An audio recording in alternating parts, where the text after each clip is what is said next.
Huh?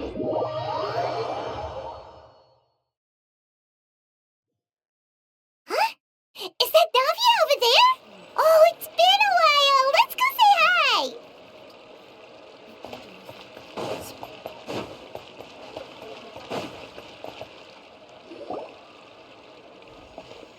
Hey, Navia! What you up to? Shh! Get lost, Monica! I don't want to see you back here until you're ready to wake up and start doing things properly! Right now, you're a disgrace to my kitchen and to the Hotel de Boer name! It was an accident. I'm sorry, did you hear me asking for excuses? No, I'll do better, I promise. Why is she so aggressive? She won't even listen to what the poor girl has to say. Oh, hey, cut her some slack. You gotta at least hear her out. Wait! Huh? Who do you think you are telling me? Wait a sec. Navia? So, you're bringing backup now. Suit yourself! You're still wasting your time!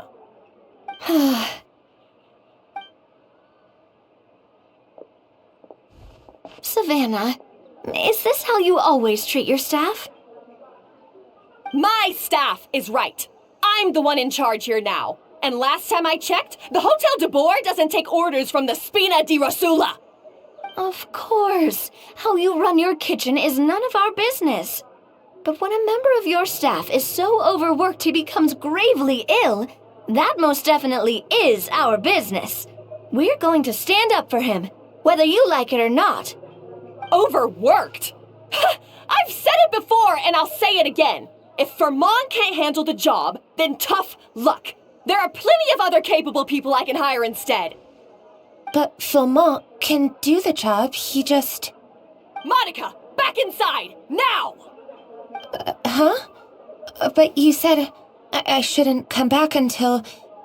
Just do as you're told, and not another word out of you! Come on, we have work to do! Wow, what a horrible person! Sorry. Looks like I've dragged you into some drama again. Her name is Savannah. She's the new head chef at Hotel de Boer.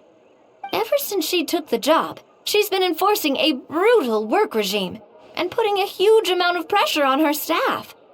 One guy was so overworked, he collapsed from illness. He's been bedridden for days, and he can barely even talk properly.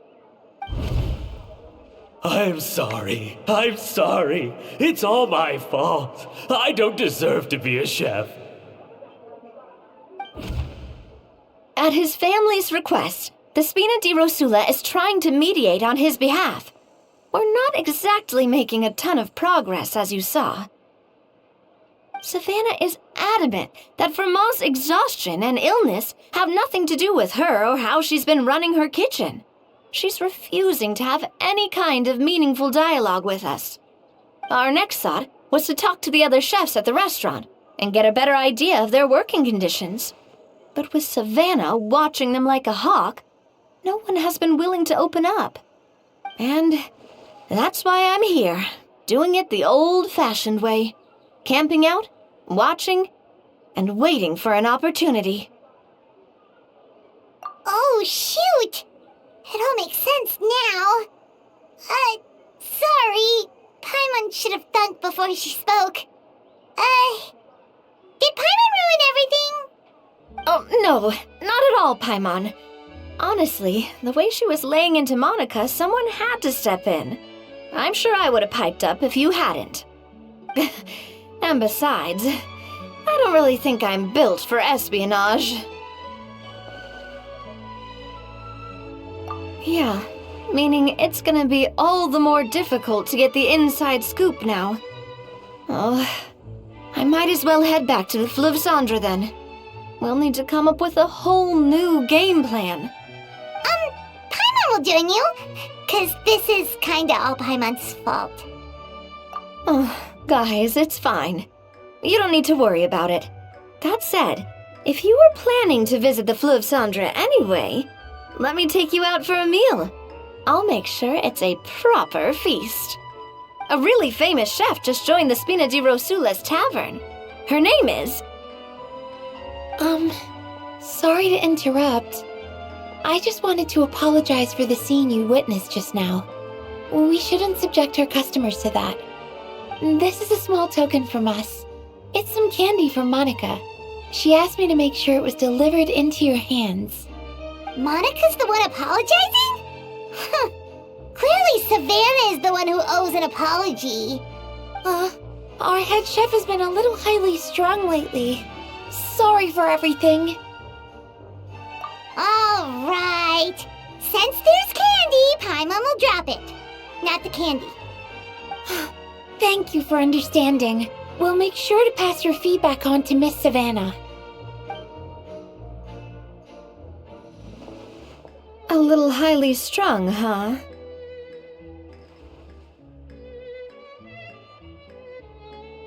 Paimon doesn't get it. How did someone like her even become head chef? Well, according to Fermat's family, she hasn't always been like this. But that's a story for another time. Let's try this candy. Oh, Paimon totally gets it. Come on, dig in! Huh? Hold on, there's something written on the wrapper. Find... Escoffier?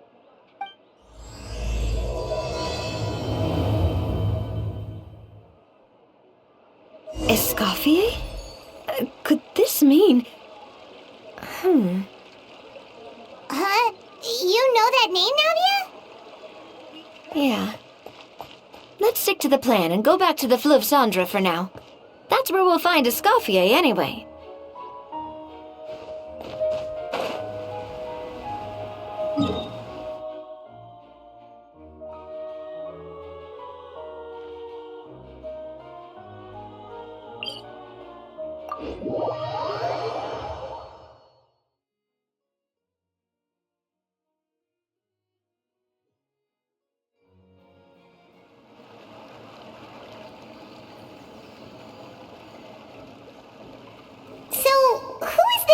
Escoffier, anyway? Well, for starters, she used to be the head chef at the Hotel de Bourg, before Savannah. She recreated the legendary Gâteau de Bourg and restored the restaurant back to its former glory. Safe to say, she's the most renowned head chef in the Hotel de Bourg's history, after the culinary genius Modeste himself. Gâteau de Bourg? That's the super exclusive cake that they only sell a few slices a day, right? Wow. Why the heck would she let Savannah take her place? Well, apparently, the Hotel de Bourg was reported for a safety incident. Someone claims that the kitchen was adding an illegal substance to their menu. But none of the chefs had any idea how it could have gotten into the food. In the end, Escoffier decided that as head chef, she should take responsibility. And she was sent to the Fortress of Meripede. The Fortress of Meripede?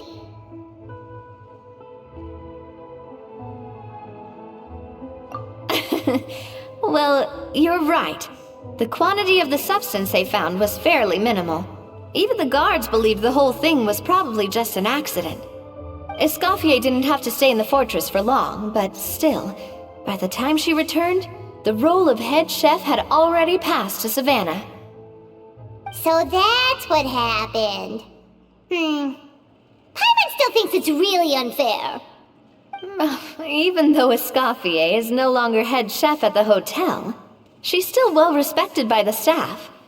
So, I'm guessing what Monica wants is for us to convince Escoffier to try and negotiate with Savannah on the staff's behalf. Oh, Paimon gets it! Monica wants Escoffier to come back and kick Savannah out. It's simple. If the new head chef is stressing everyone out, then the solution is just get the old one back. Well, about that... You thought cream of mushroom soup was ready to serve after 3.5 minutes on the stove! You'd have had more sense serving hot water with ice cubes. At least then you wouldn't have wasted all this perfectly good cream and mushroom! What do you say, Hilaire? I'm sorry, Cream. I'm sorry, Mushroom. As you can see, Escoffier is that kind of chef as well. You have to leave it on the heat for long enough to allow those flavors the chance to come out. Don't be fooled by the aroma when the water first starts to boil. Got it? Yes, Chef. Then go back and do it again. The customers are still waiting. Remember where you went wrong and don't repeat the same mistake twice. Yes, Chef.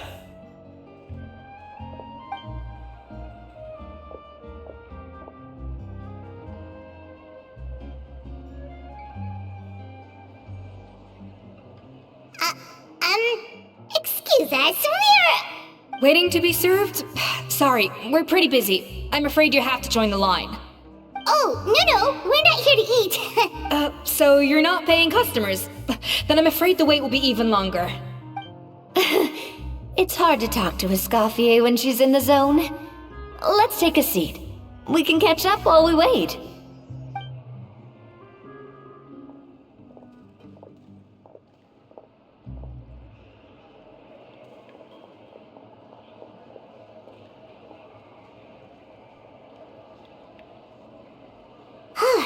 Looks like the rush hour is finally over. Is it always this busy here? These days, yes.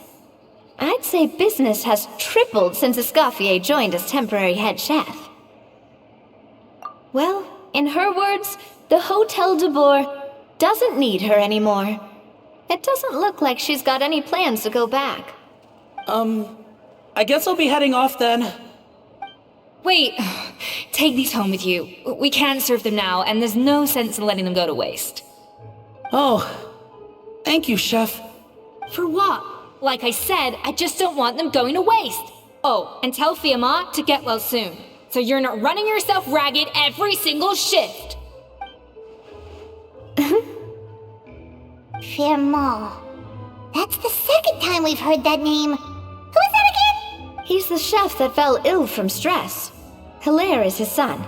And with Mom stuck at home taking care of Dad, he decided to pick up some work to help pay the bills. Escoffier knows their situation, so she's been making some extra food every day for him to take home. Hey, I heard that, Navia! I've told you before, no one's making extra food.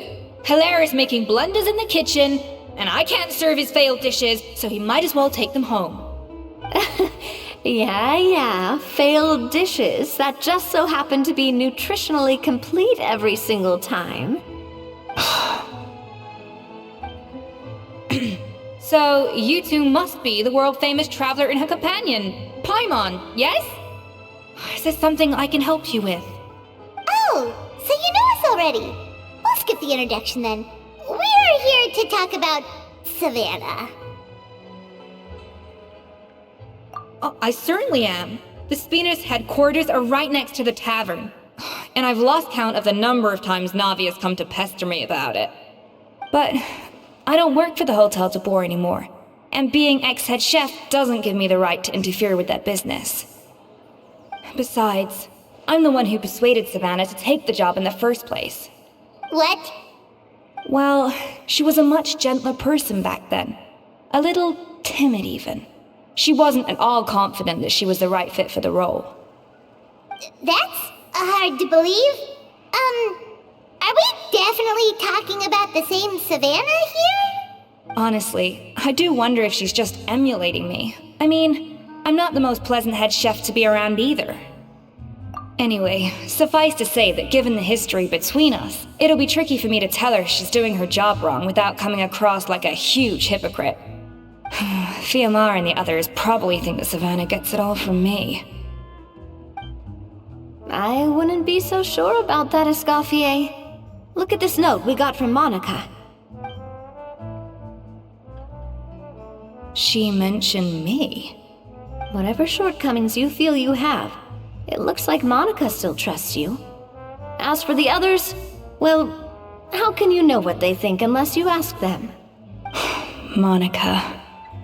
Plus, it's not like we're asking you to storm in there and raise hell. We're only in the initial phase of our investigation. All we're trying to do is get the other chefs to open up to us. Oh, Monica. Oh, Escoffier? I can't believe her! Powdered sugar is supposed to be applied sparingly. Look at all that on the wrapper. It's thicker than the sole of my shoe. Unbelievable! I won't stand for this. She has to learn. Come on, we're going. Wait, so now she's, Let's go catch up to her. We don't want to keep her waiting.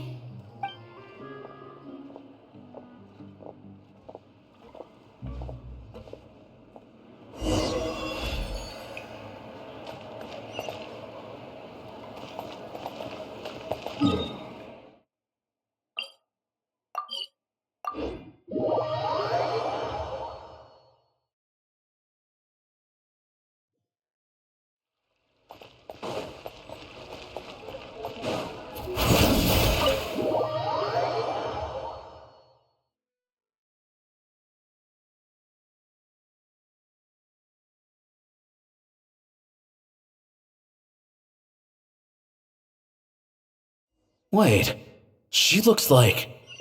Is that Escoffier? Escoffier's back? Yes! I'm sorry. I'm so sorry.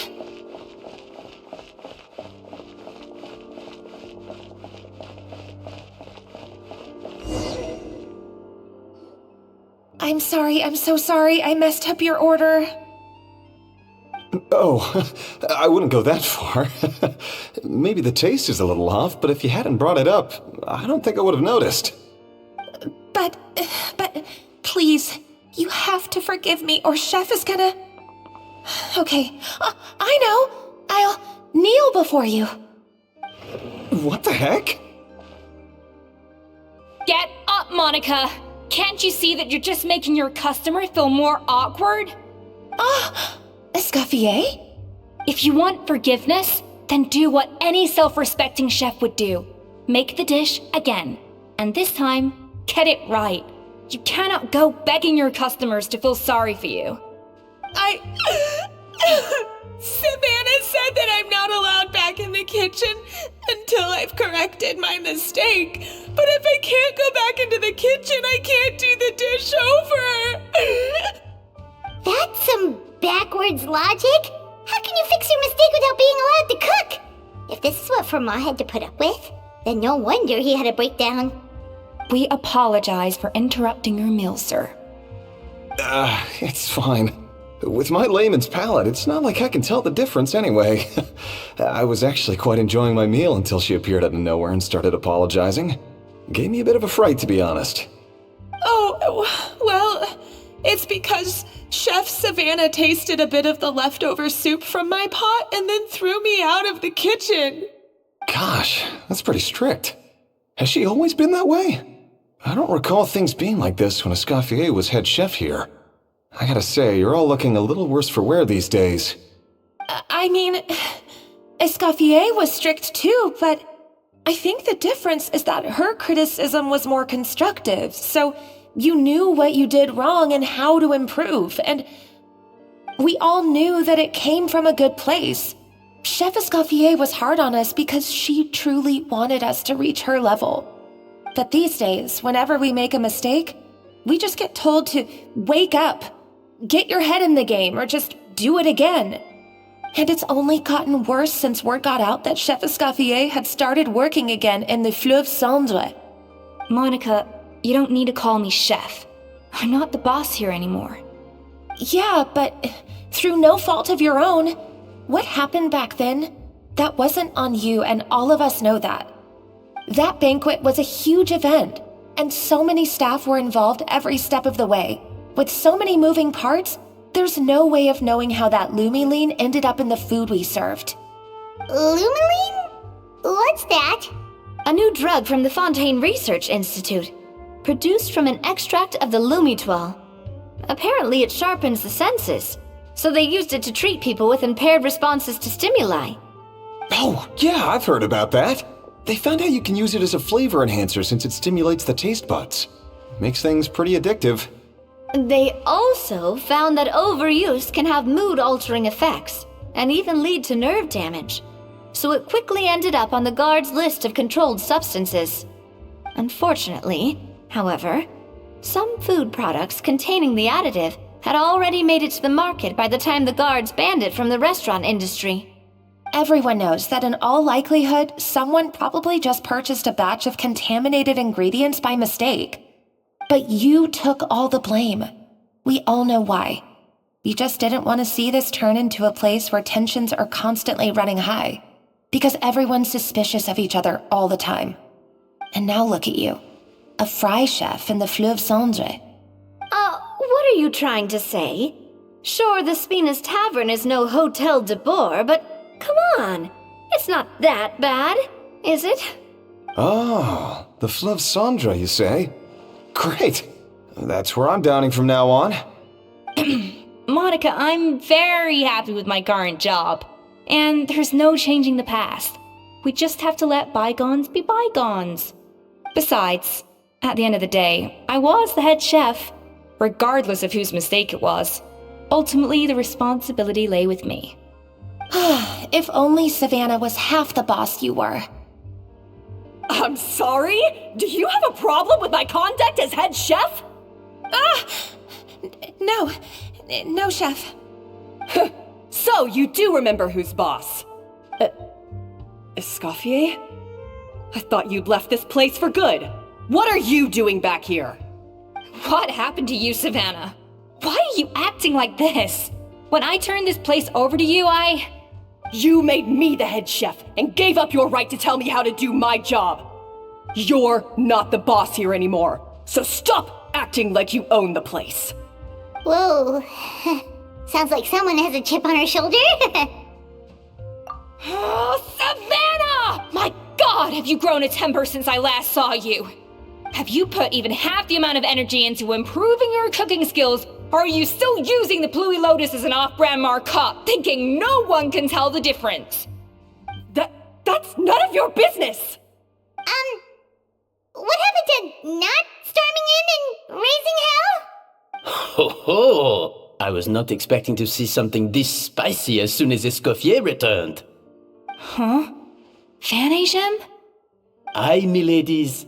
Might I make a humble suggestion? Given that we have ourselves a tête-à-tête between chefs at the Hôtel de Bord, I dare say it would be de rigueur to settle this the traditional way. The traditional way? That can only mean one thing. That's right. I'm talking, of course, about the tradition established by Modeste himself. The cooking contest!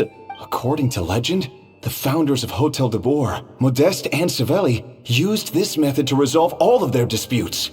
Everything from petty arguments over next week's menu to disagreements over the strategic direction of the restaurant. The cooking contest would decide who had the final say. It sounds like they had a lot of free time on their hands. Well, it might sound that way to us. But in fact, the cooking contest played an enormous role in motivating chefs to hone their skills, reaching new heights of excellence in the culinary arts. And indeed, the reintroduction of this institution in recent years has surely been instrumental in transforming the Hôtel de Bord into the top-ranking restaurant in Fontaine.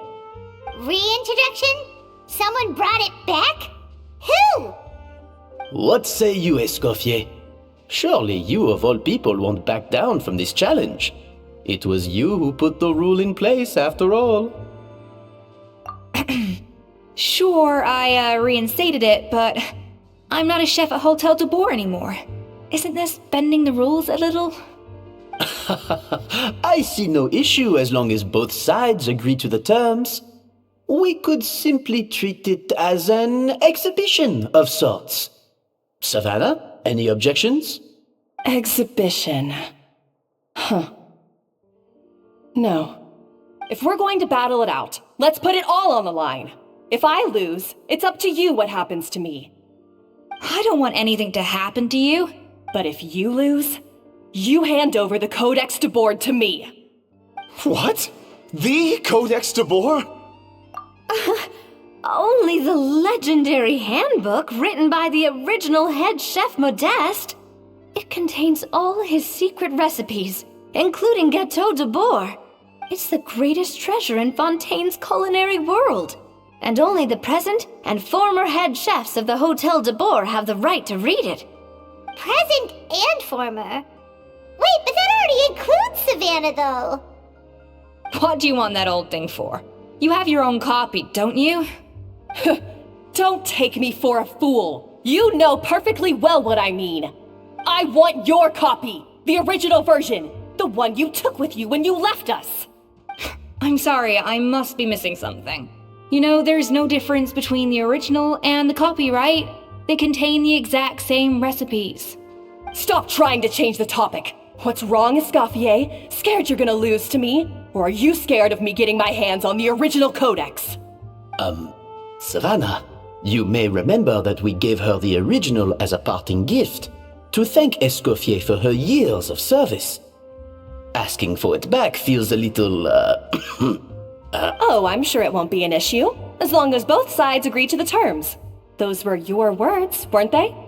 And as for the contest itself, let's make it a bake-off. Gâteau de Bourg, per the recipe in the codex. Well, Escoffier, you against me. Are you in or out?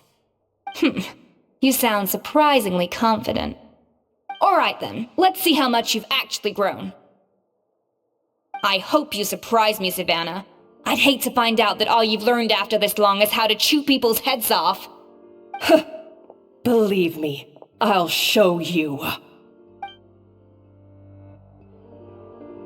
Escoffier, are you sure this is a good idea? You accepted her terms a little hastily. Oh, it'll be fine. Let's head back to the Fleuve Cendres so I can get prepping.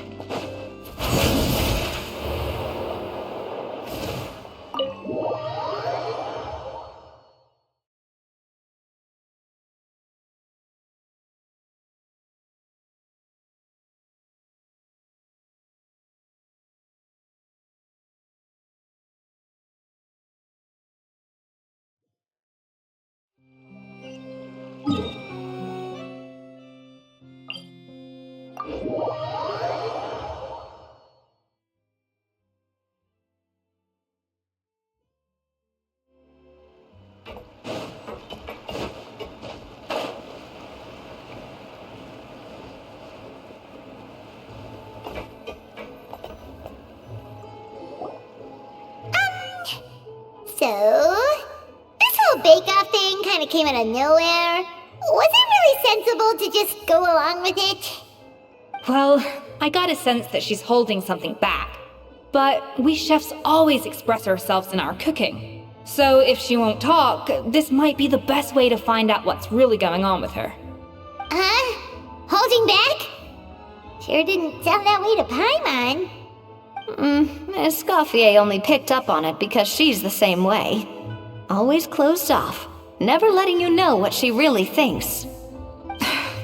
That's patently false, at least where your macarons are concerned. I've been nothing but truthful with you about the disgraceful amount of sugar you use. Okay, that's one case where you can keep your thoughts to yourself. Oh, that? Well, it's not so much a recipe book as a diary of Modeste's adventures. Back in the day, he and his good friend Savelli explored far and wide, partly adventuring, partly looking for new ingredients and developing new recipes. Their creations had an enormous influence on the course of Fontaine cuisine, turning it into a much more vibrant and diverse scene. For instance, legend has it that the original Gâteau de Bourg was made using a special secret ingredient that Modeste discovered on one of his adventures. So rare was the ingredient that they could never make more than 16 slices of the cake per day. But everyone who tried it claimed that it was one of the most blissful and invigorating things they had ever tasted. Modeste and Savelli went on to found the original Hôtel de Bourg, which catapulted them to stardom in Fontaine's culinary world. Especially Modeste. He was hailed as a once-in-a-generation genius, and over time, the recipes from his adventure log became known as the Codex de Bourg. Ah, Paimon Everyone's heard this kind of story before. Armed with the Codex, the Hotel de Boer took its rightful place as the finest restaurant in the land, serving those recipes for centuries to come. Something like that? What? No, of course not. Cooking is a constantly evolving art form.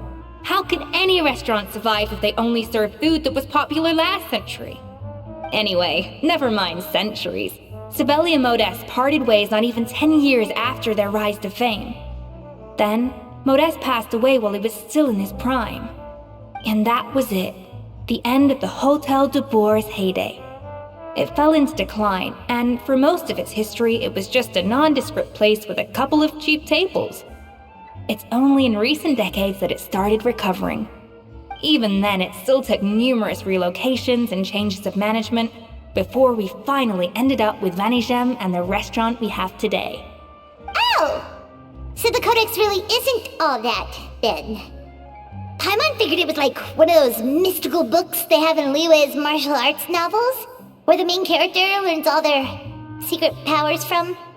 Yes, well, that's fiction, and this is reality.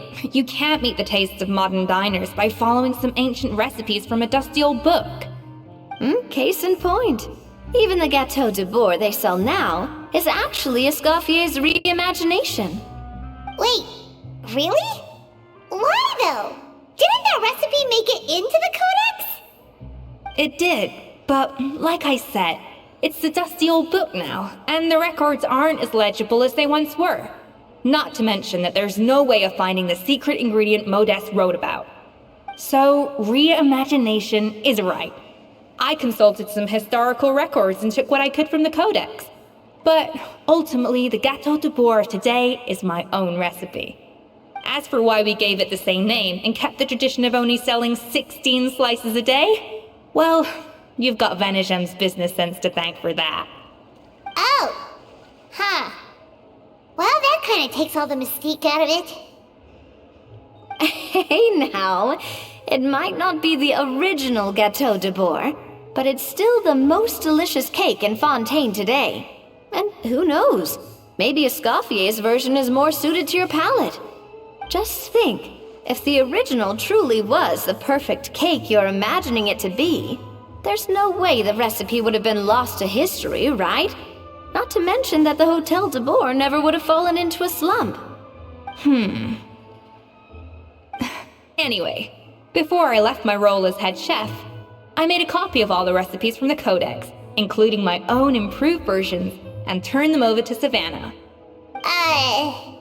So why is she so interested in the original copy? Could it be a symbolic thing? Like, whoever holds the original Codex de Boer is the true head chef?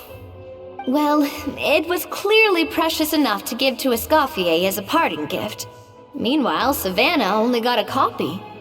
Maybe from her point of view, it's like management doesn't truly see her as being worthy of the role.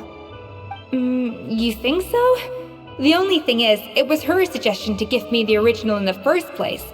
Well, a joint decision by her and Vanigem. But still. What? Huh. Guess she's had a major change of heart since she became head chef. Yeesh. Who knows? We could speculate forever. Better to just let our gâteau do the talking.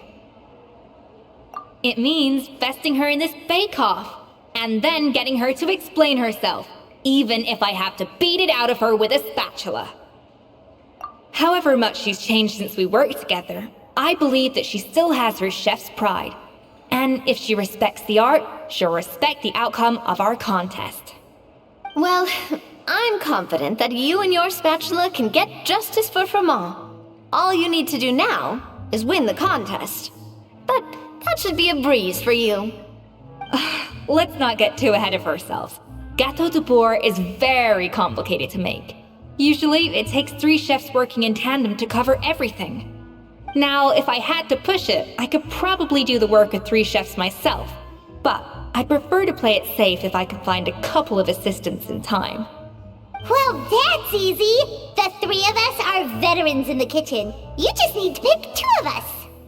Well, I have heard the Traveler is an accomplished cook, as well as a warrior. But be warned, I will hold you to exceptionally high standards. Think you're up to the task? Oh, count me in too. I've spent weeks perfecting my macarons after your scathing review. Even if it means competing against the Traveler, so be it. I'll show you what I'm made of. Confident. I like it. Alright, let's start with some elementary mise en place. Show me your knife skills.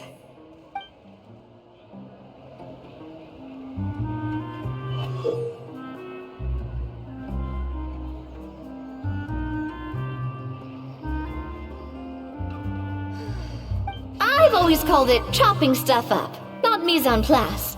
But it's basically the same thing, right? Oh, Navia. The difference in your case is that mise en place is chopping stuff up without sending juices flying all over the kitchen.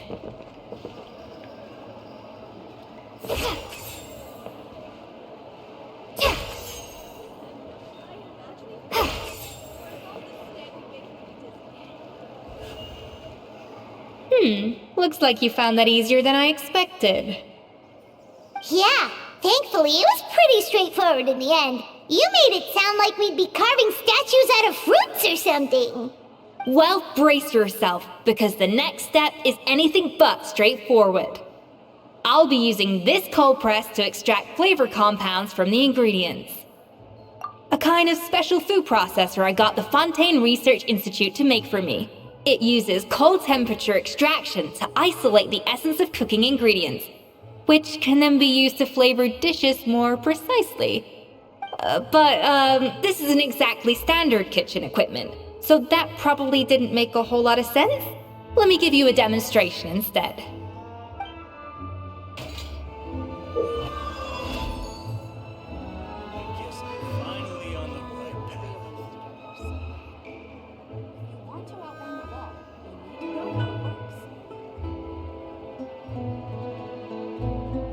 Custom-made equipment from the Fontaine Research Institute, huh? That's some pretty high-tech food prep. Paimon's never used anything this weird before. Cool. No, weird.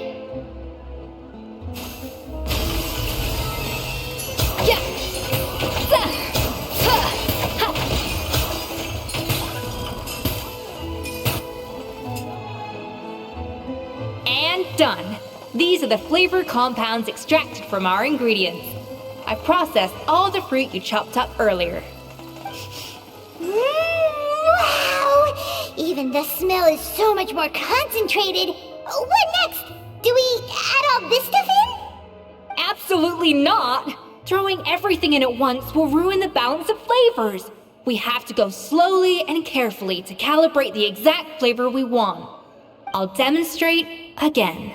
Now, watch closely.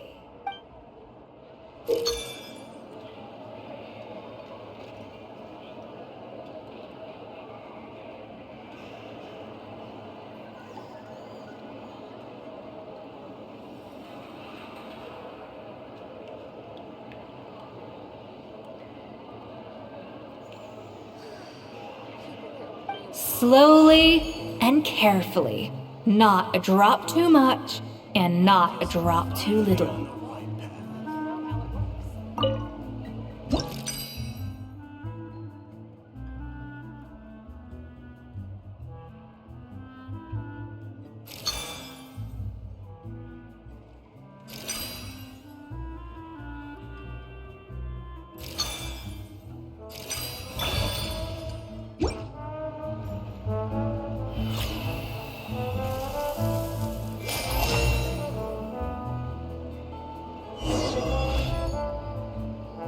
And voila! Now it's your turn.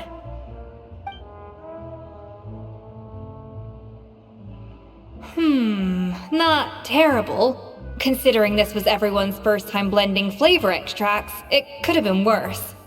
But the Traveler's work was surprisingly good. Are you sure you've never done this before? You got almost perfect results on your first try. That goes without saying. Still, credit where credit's due. You did well. Alright, now for the part I've been looking forward to. I want each of you to cook something from the Hotel du Bois' current menu. I'll judge your submissions and give you a final score. That's right. The true test of your cooking skills is the finished product. It'll be good practice for the contest itself. Now get to it. Chop chop!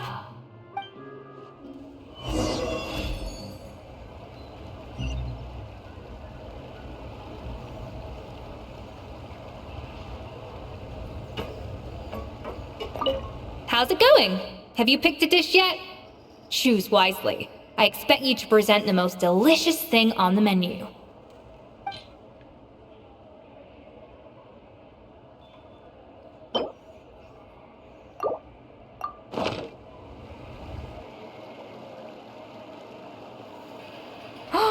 Look at that! With the grace of a snow-winged goose, as I like to say. Now, let the grating commence.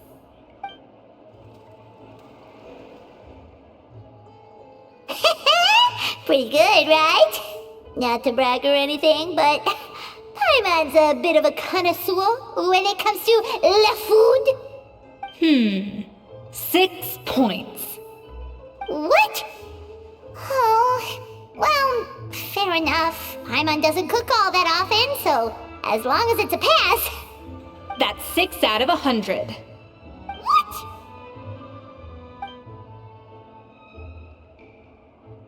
You say you're a connoisseur, but it's quite clear from this dish that you have far more experience consuming food than creating it. By that logic, I suppose you think listening to Lady Farina on repeat every day would make you an opera singer. Aww. Oh, me next! I'll have you know that this batch of macarons has 2 whole tablespoons less sugar than my previous ones. So you went from 12 tablespoons to 10? Well, it's nice to know you actually measured it out. Because it tastes like you just threw in whatever was left in the jar. 6 points. Aw. Now to the final dish. So, what do you think? This is our last hope. 8 points. Darn, that's barely higher than what we got. Not exactly. The color is spot on. Beautiful aroma. Excellent presentation. I have to give this one 8 points out of 10. Maybe even 9 points. Huh? How did you pull that off? Don't get me wrong. There's room for improvement. But still, this is clearly the work of an accomplished chef. I can tell that you've put many hours of work into honing your skills in the kitchen. I can really taste the grace of the snow-winged goose in this dish. The traveler's journey, with all its trials, tribulations, and setbacks. Not to mention the frustrations of having a picky eater for a partner. Hey, you made that last part up! No way did you taste that! Well, it looks like I lost fair and square. I guess you'll be taking the Traveler as one of your assistants then? But if it takes 3 chefs, that still leaves 1 slot remaining. Maybe Paimon and Navia should keep practicing and see how it goes? Chef Escoffier! Oh, it's Hilaire! What brings you here? I heard the news about the cooking contest. You're doing Gâteau de Bois, right? I was just wondering if you needed any help. And you think you're up to the task, do you? Oh, no, I know I'm not there yet. It's actually my dad who wanted to help. Firma, last I heard, you could barely get out of bed. Chef Escoffier, Navia, Traveler, thank you all so much for everything you're doing for me and my family. I've had enough of sitting around at home while you run yourselves ragged. If you let me, I'd like to help you win this cooking contest. Yeah, I was gonna say the same thing. Don't you worry. I'll be fine. I'm feeling much better now. I'm sorry. I know I've been rather useless these past few days, but not anymore. The fact is, I'm a fine chef, despite recent events. I've proven myself in the Hotel de Bourg kitchen, so if anyone's qualified to work under Chef Escoffier, it's me. I think. I hope so. Firma, have you even set foot in a kitchen since leaving Hotel de Bourg? I have not, but I'm fully rested now. I know I can handle it. I'll prove it. Let me whip something up for you right now.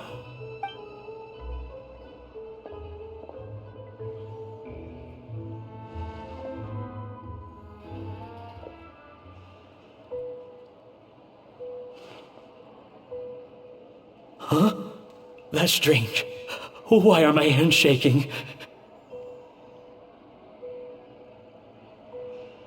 What do you call this, Verma? I can't seem to grip my knife. Do it again! Again! Again! I... Hopeless. Get out of my kitchen yesterday.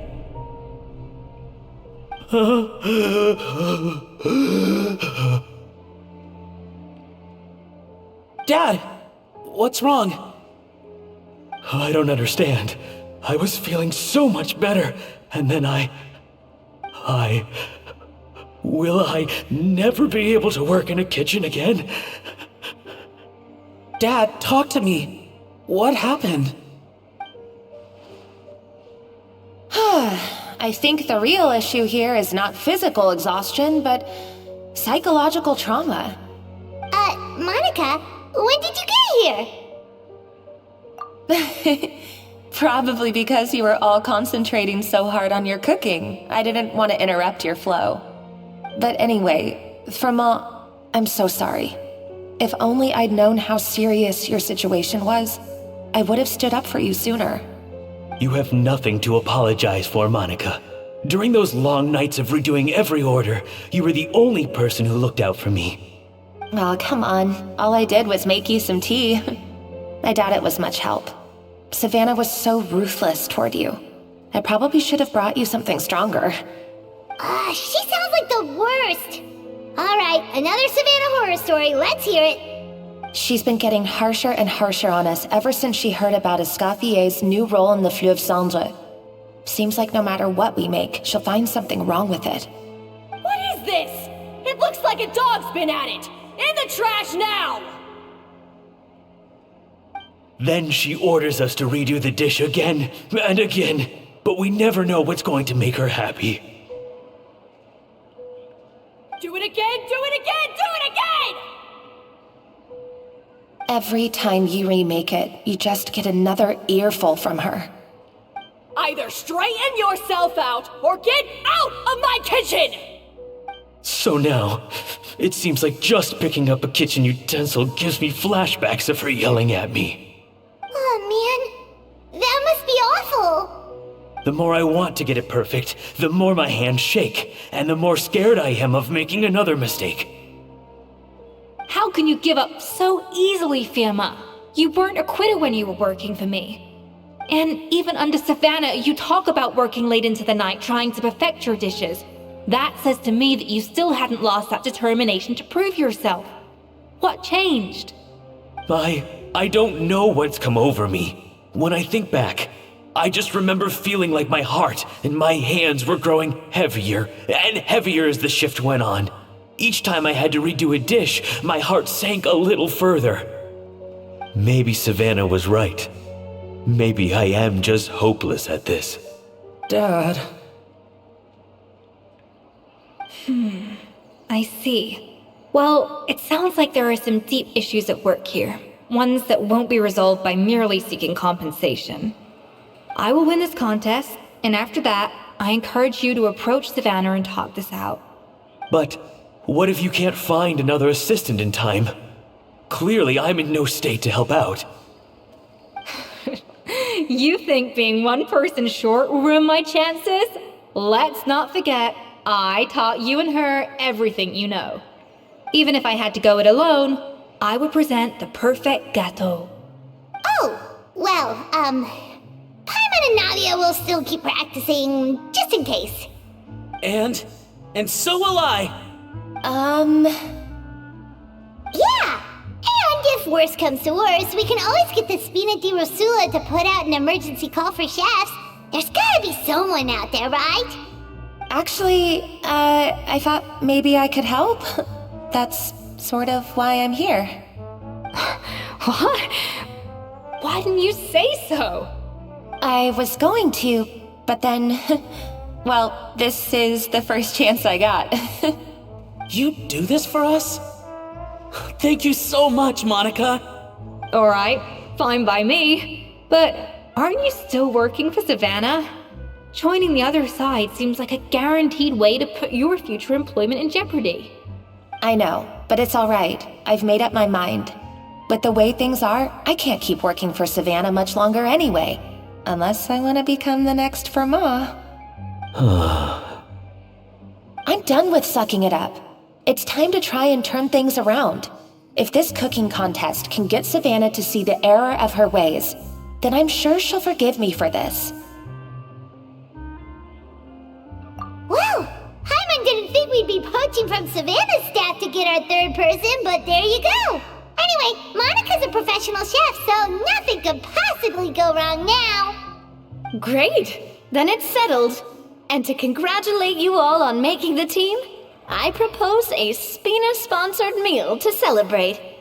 Spina sponsored? Wait, you mean I'm cooking? Well, I promised the traveler a feast in the Fleuve Cendre. And I know how much you've been looking forward to it. Yeah! Feast, feast, feast! Alright, if you insist, then prepare for some of the finest food of your lives.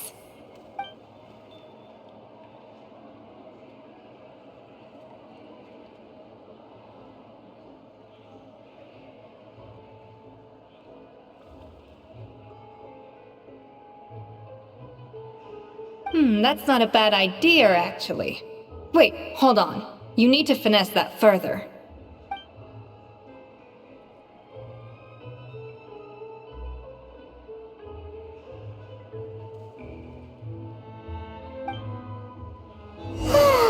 That was a dream come true.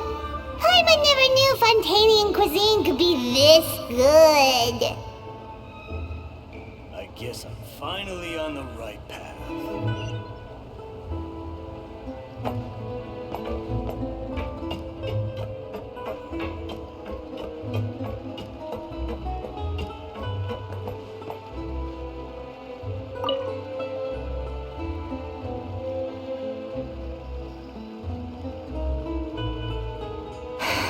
Why, Savannah? Why? Oh, nothing. I was just flicking through the original Codex de Boer. I wanted to see if there was anything I'm missing. Something I hadn't noticed before. That might explain why Savannah's so desperate to get her hands on it. But I can't find anything. It's just some hastily scribbled recipes in between diary entries from Modeste's adventuring phase. And most of it's not even legible anymore. The copy I gave her not only has all the recipes in full, but even includes my own private tips and notes from years of experience. Surely that's infinitely more useful than this old thing.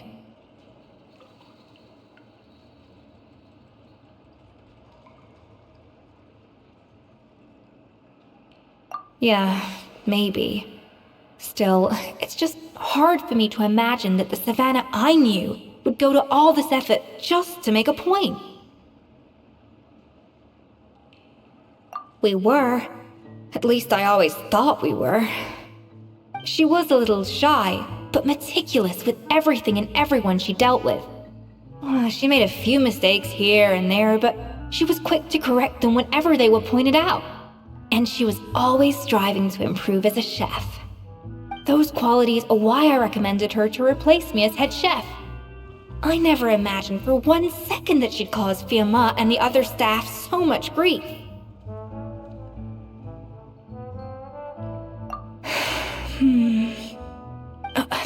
Well, I mean to an extent, of course. I pushed hard for her to get the role. And the idea that she turned out like this because of me is difficult to come to terms with. I wonder if this is how Modeste felt back when he was writing the Codex.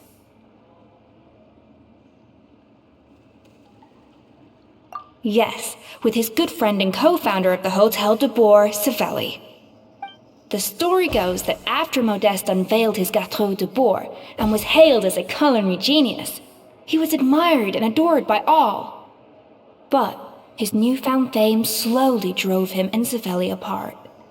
Unlike Modeste, whose every new creation was an instant hit, Savelli seemed to face setbacks every turn. Doors that would swing wide open for Modeste would shut in Savelli's face. And with Modeste being whisked off to all manner of functions by his celebrity friends, he had less and less time to discuss the culinary arts with Savelli. People started gossiping about Savelli, and their relationship between the two gradually soured. Everything came to an abrupt end when Modeste, still in the prime of his life and still hailed as a genius, suddenly died from an acute illness. And that was it. They neither had a decisive split nor got the chance to properly reconcile. Their story just came to an end. One rumor had it that Savelli actually killed Modeste out of jealousy, even as the latter was hoping to make amends. Unlikely, it's a popular theory, but there's no real basis for it. At least there are no records of Savelli ever being convicted of a crime.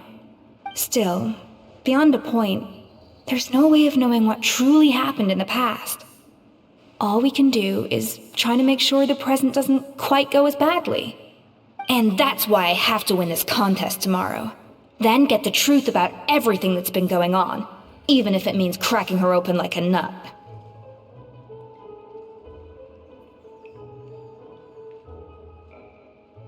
Really? Well, I like the confidence. Don't let me down tomorrow, then. You better bring your A game.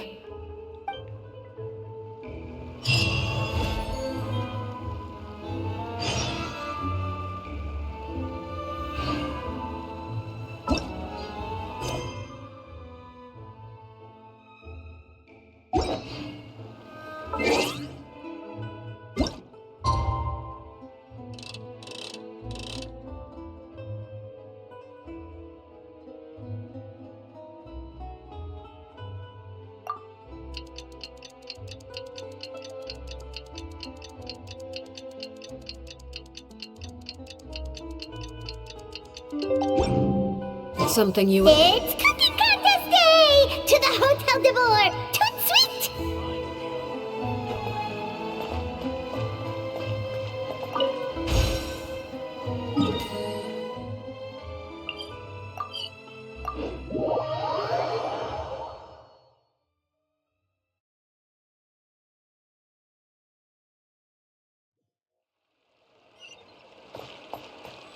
Did you hear the news? Escoffier's coming back for a cooking contest. Wait, seriously? Escoffier in a cooking contest? Now that I've got to see! I don't get it. Why would anyone in their right mind challenge her to a cooking contest?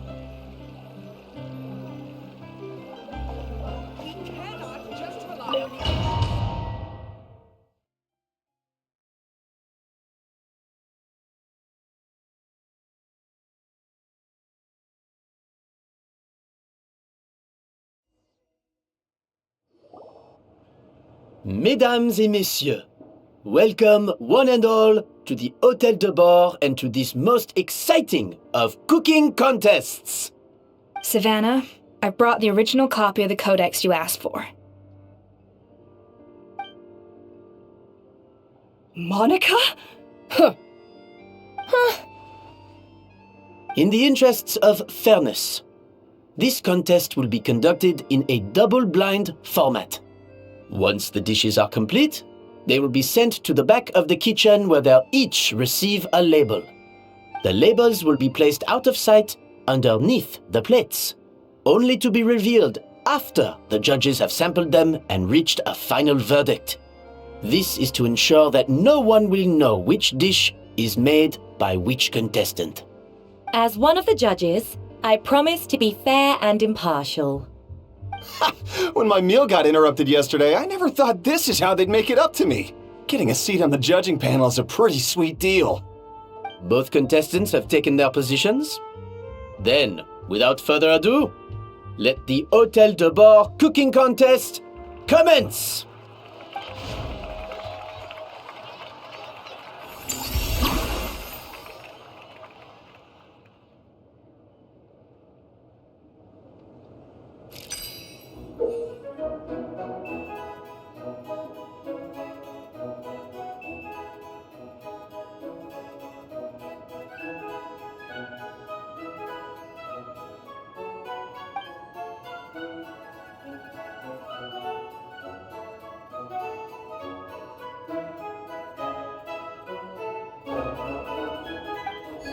Monica, Traveler, it's go time.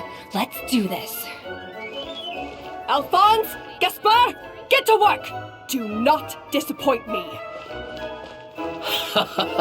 Looks like our two head chefs are raring to go. Like an oven on full blast, this competition is quickly heating up.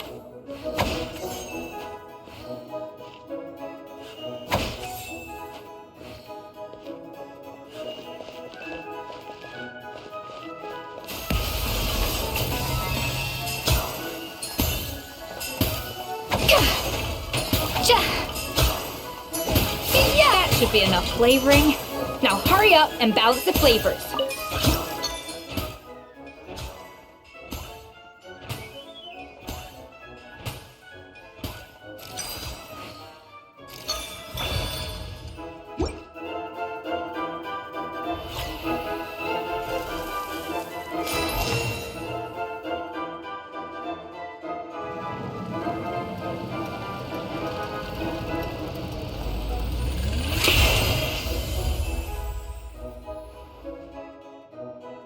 Come on, Escoffier!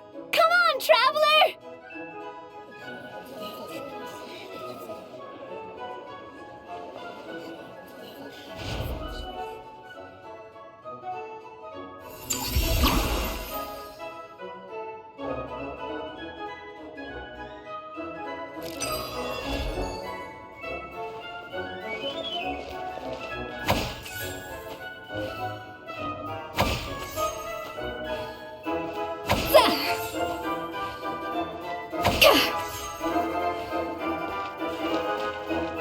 A dash of frosting.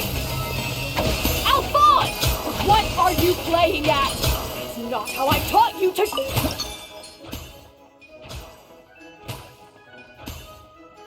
The balance of flavors is about right, but the quantity is too low.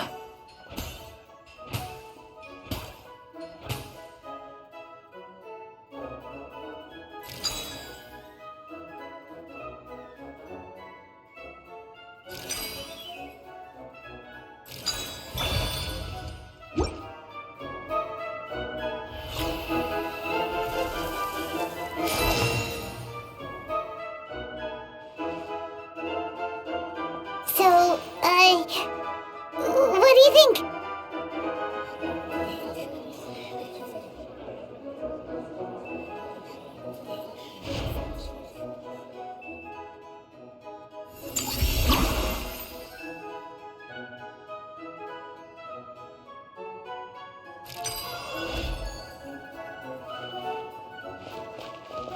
Yeah.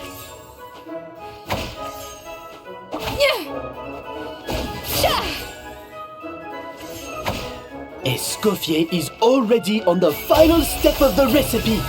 Let's check on Savannah's progress.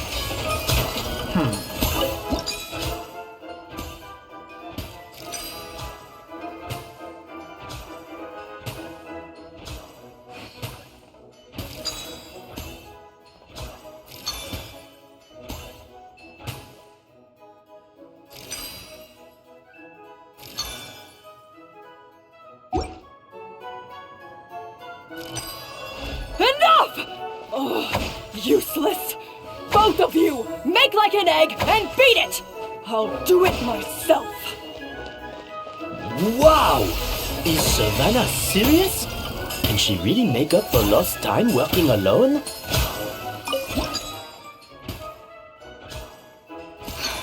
Stay calm, Escoffier. There has to be a way to balance the flavors. Just think.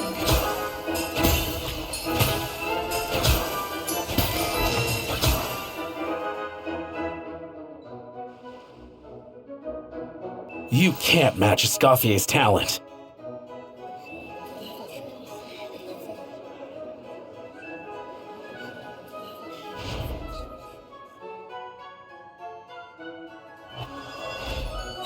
I present to you Gâteau de Bourg.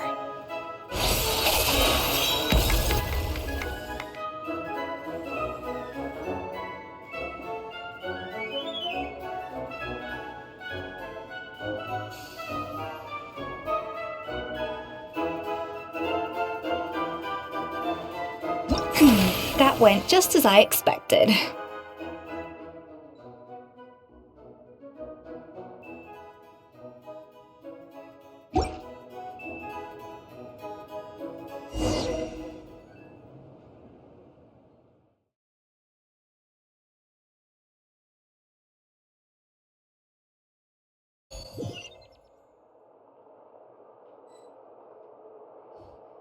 Time's up! Contestants, please take your dishes to the back.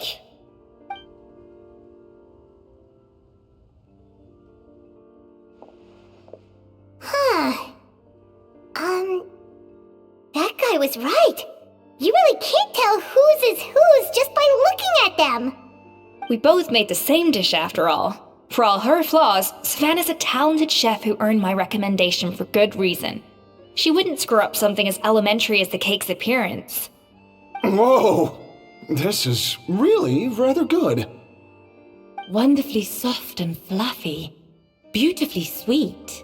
This is a masterclass in how to make Gâteau de Bourg.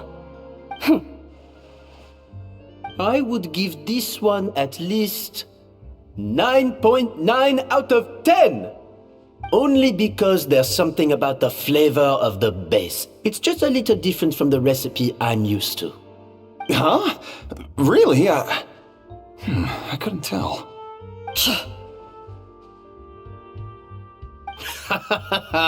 Alright, on to gâteau number 2. I haven't had a single bite and already this aroma is a delight to the senses. I have a feeling that this gâteau will be a gâteau for the ages. How exciting! I'm gonna dig in.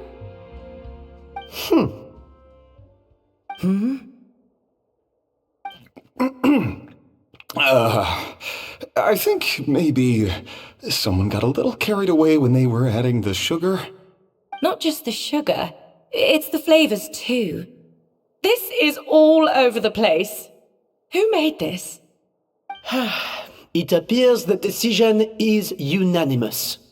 This gâteau is far below the standard we would expect. And Paimon thought this might actually be close. Turns out she can't bake to save her life.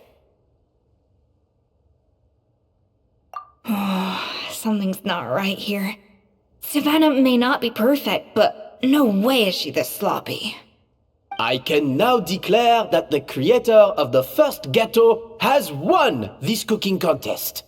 Now, all that remains is to turn the plate over and reveal the chef's name underneath. What? It's Savannah? No! That's impossible! Hey, Savannah! You cheated, didn't you? You cheater! What did you do? Oh, you swapped the plates, didn't you? Well, someone's a sore loser. These cakes went from the oven to the judge's table without me ever laying a finger on them. And everyone here can attest to that. It was Van Gem's staff who labeled them in the kitchen. If you're looking to accuse someone, why don't you start with them? Isn't it more likely that Escoffier's lost her edge? Oh, or maybe her assistants let the team down. You take that back! Judges, we demand a rematch.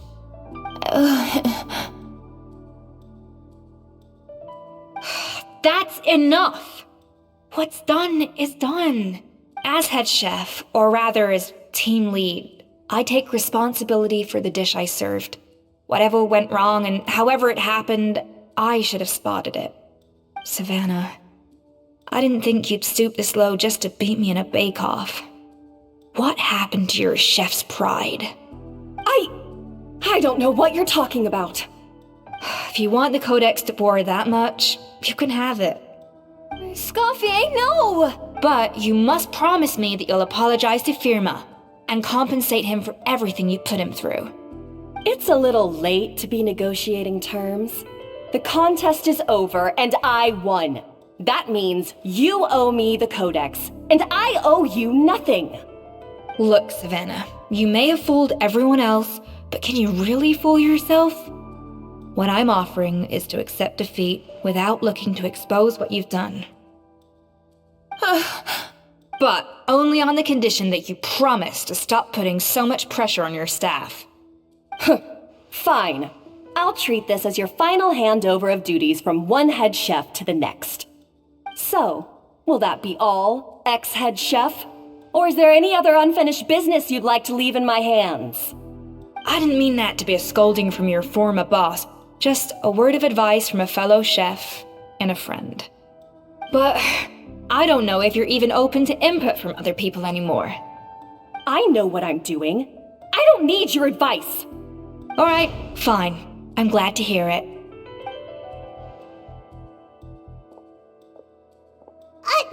Escoffier?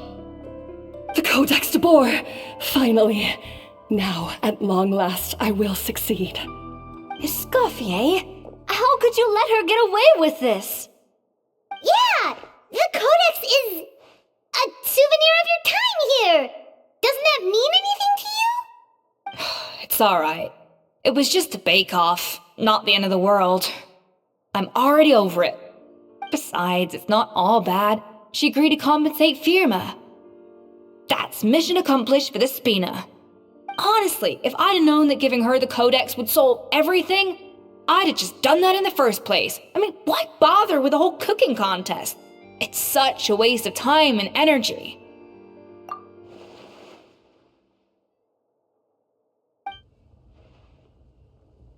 No. No! This doesn't make any sense! Huh? That's it? No secrets, no nothing? I don't believe it! This can't be happening. Oh, Chef Savannah! Savannah?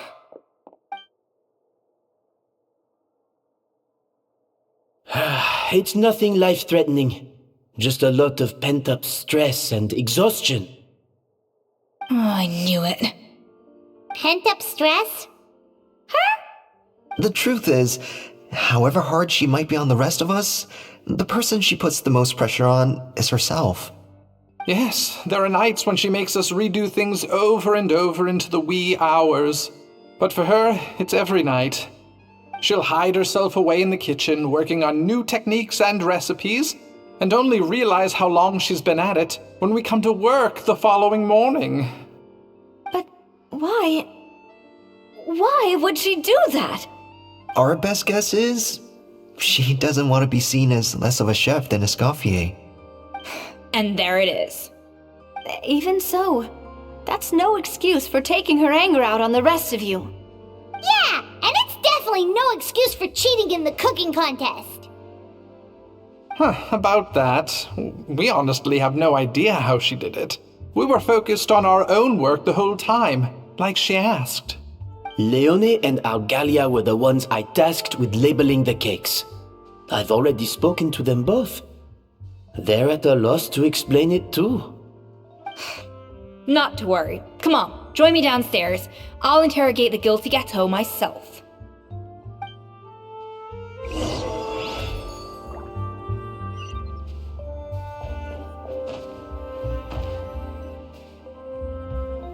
Well, how is it? Have you figured out what it was? Oh, this is aggravating. aggravated assault on my palate. I'd rather eat wet cement than this. Is it really that bad? I made sure to taste test it before it was served. Oh, relax. This isn't your cake. Savannah never switched the plates. The offending flavors are coming from in between the icing and the cake base, which means someone tampered with it while it was being made. Or in other words, we have a traitor in our midst. I'm sorry. I was forced into it. It was Chef Savannah. She said if I didn't cooperate, she would... Calm down, Monica. I've already accepted defeat. And if I wanted retribution, I would have brought this up when the results were announced. Whatever's going on with you, just spill the beans. There's no need to hide it.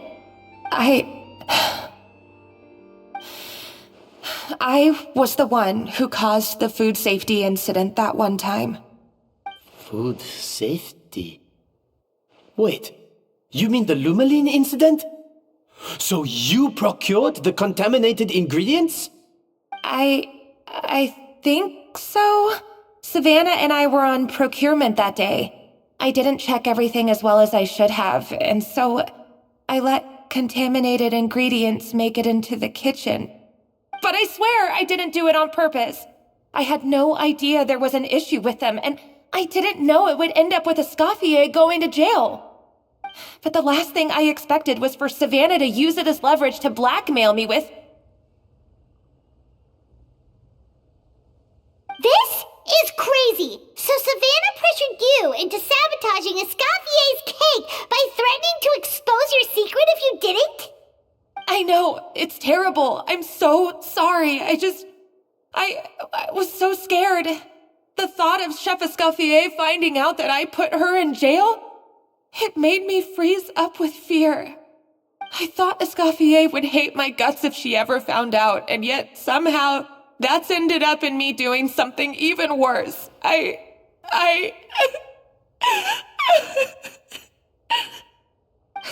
Seriously? All this fuss over a little slip-up? Huh? Firstly, it's not like I got a life sentence. I did my stint at the fortress, and now I'm out. And secondly, I had my own reasons for leaving the Hotel de Boer. This wasn't the only factor. So, you don't need to feel ashamed or frightened or anything like that. Any more than you need to add butter when you're pan-searing foie gras. You mean... you forgive me? Oh, well, I'm not saying you don't have to take responsibility for your mistakes. You should tell Vanagem to mark down your performance for the past few months. Then do some digging and find out exactly where those contaminated ingredients came from. Sure, you've made mistakes, but now's the time to fix them. Understood? Understood. Good. Now, back to Savannah. What about the original codex would compel her to resort to blackmail? I have my suspicions. Not that I've got any proof to back them up, though. Ugh. What happened to me? I've overheard some customers murmuring about how the Hotel de Boer hasn't been the same since Escoffier left. They think our menu doesn't taste like it used to, especially our signature items. Now that you mention it, I noticed it during the contest too. I couldn't put my finger on it, but the flavor seemed subtly different from how it used to be. But the difference was so small, I'm sure no one would notice it besides our most loyal customers and true dessert connoisseurs. Still, as head chef, it's easy to see why Savannah would get so hung up on it. So many times I've seen her make the cake base over and over again, late into the night, determined to match Escoffier's version. But something's always slightly off every time. Yeah, I've noticed that too. Never really gave it much thought, though. Thinking back on it now, it's clear that Savannah's been in a downward spiral ever since Escoffier left. She wants to prove that she can fill Escoffier's shoes. That's gotta be the reason. But after countless setbacks, she's getting more and more unhinged. And at some point along the way, she switched from doubting herself to doubting Escoffier. Doubting Escoffier? For what?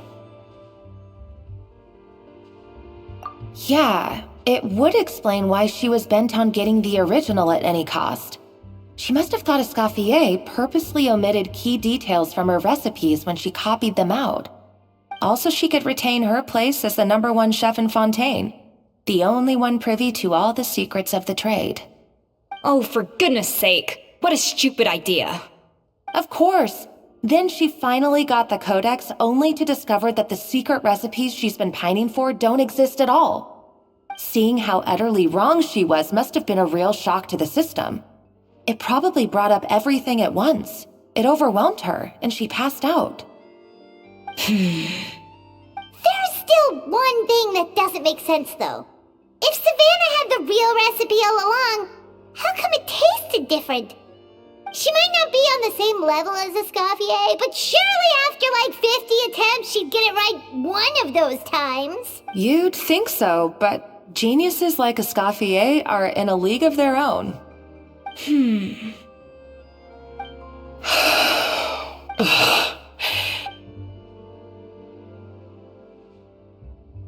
New head chef, you say?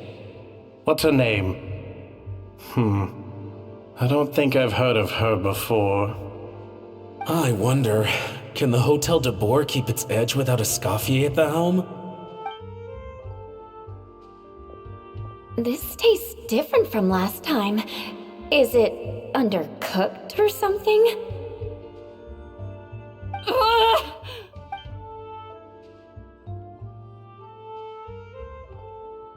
Take this. It's a copy of the Codex de Boer.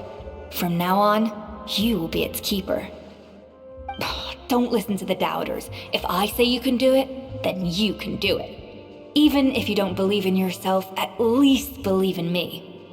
Hey, did you hear me? Once I'm gone, the restaurant is all yours.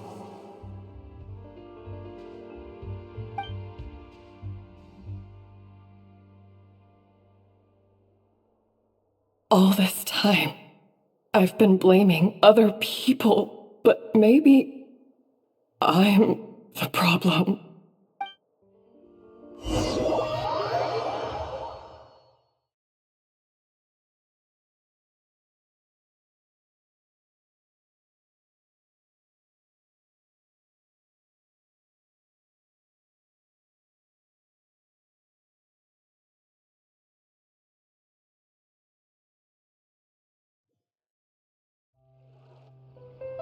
I sincerely apologize for putting everyone out. Savannah's awake now, but I don't think she's ready to speak to anyone yet. Let's give her the day to calm down. I'm sure you'll have the chance to talk everything out tomorrow.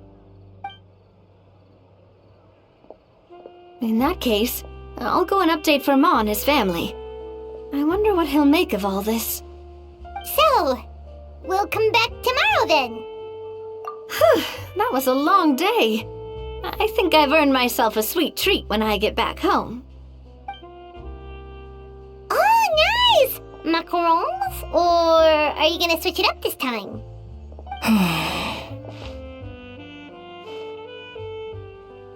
Traveler, how much do you know about the snow-winged goose? Every year they migrate long distances in search of a suitable home. There's always one goose at the front whose job is to lead the flock. Fontaine poets often use the image of that goose to explore the ideas about leadership and genius. They usually imagine someone who's a cut above the rest, a model of perfection. But what those poets don't know is that during a migration, the lead goose is always changing. Once the lead goose shows signs of fatigue, it retreats to the back of the flock and allows another goose to take its place. So the truth is that leadership, with all the responsibilities and pressures that come with it, it's something that everyone takes turns at. But we humans completely miss that fact when we project our own ideas about social hierarchies onto them. I guess what I'm saying is, I don't buy into this notion that there's some sort of gulf between normal and genius. Cooking is a science, not magic. Given the same ingredients, same recipe, and same environment, I see no reason why two different people shouldn't be able to create the exact same dish. Of course, some people have a more sensitive palate than others, and some people are just born bolder or more conscientious. But these are all variables that can be accounted for with time and practice. I'd have no reason to expect so much from others if I believed that perfection can only come from the hands of a genius. The only reason I hold people to high standards is because, well, I believe they're capable of greatness.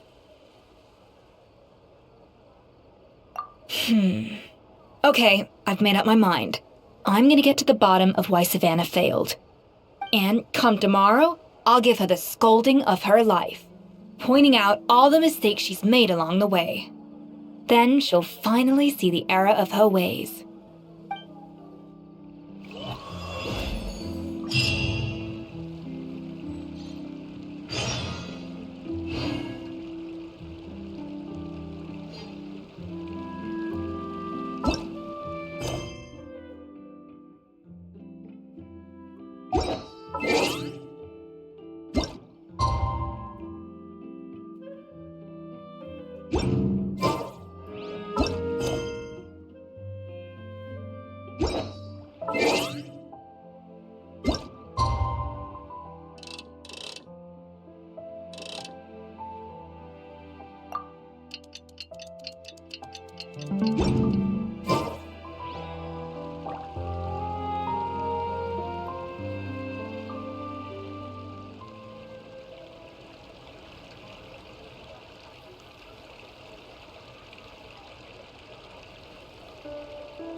Why are we here so early? Our meeting with Vanigem isn't for a while. Check on her? Why? What happened?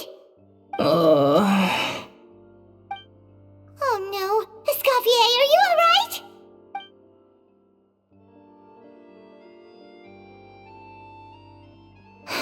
I'm fine. Just need to get some more coffee in me. Huh? What happened to my coffee? Did I really drink it all? Alright. Thanks. I appreciate it. Well, there's cooking facilities here. Or we could just grab a cup of coffee from Cafe Lutece, but either way, hurry!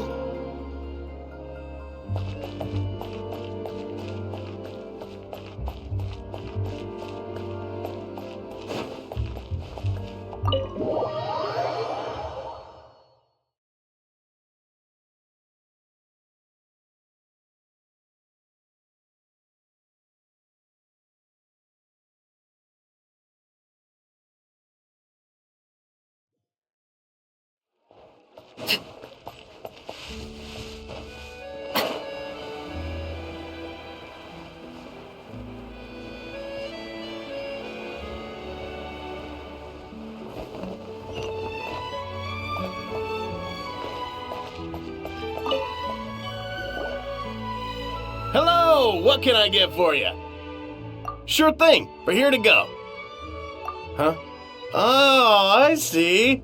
First cup of the season. Yeah, I get it. Young people these days do love their little surprises.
Coffee.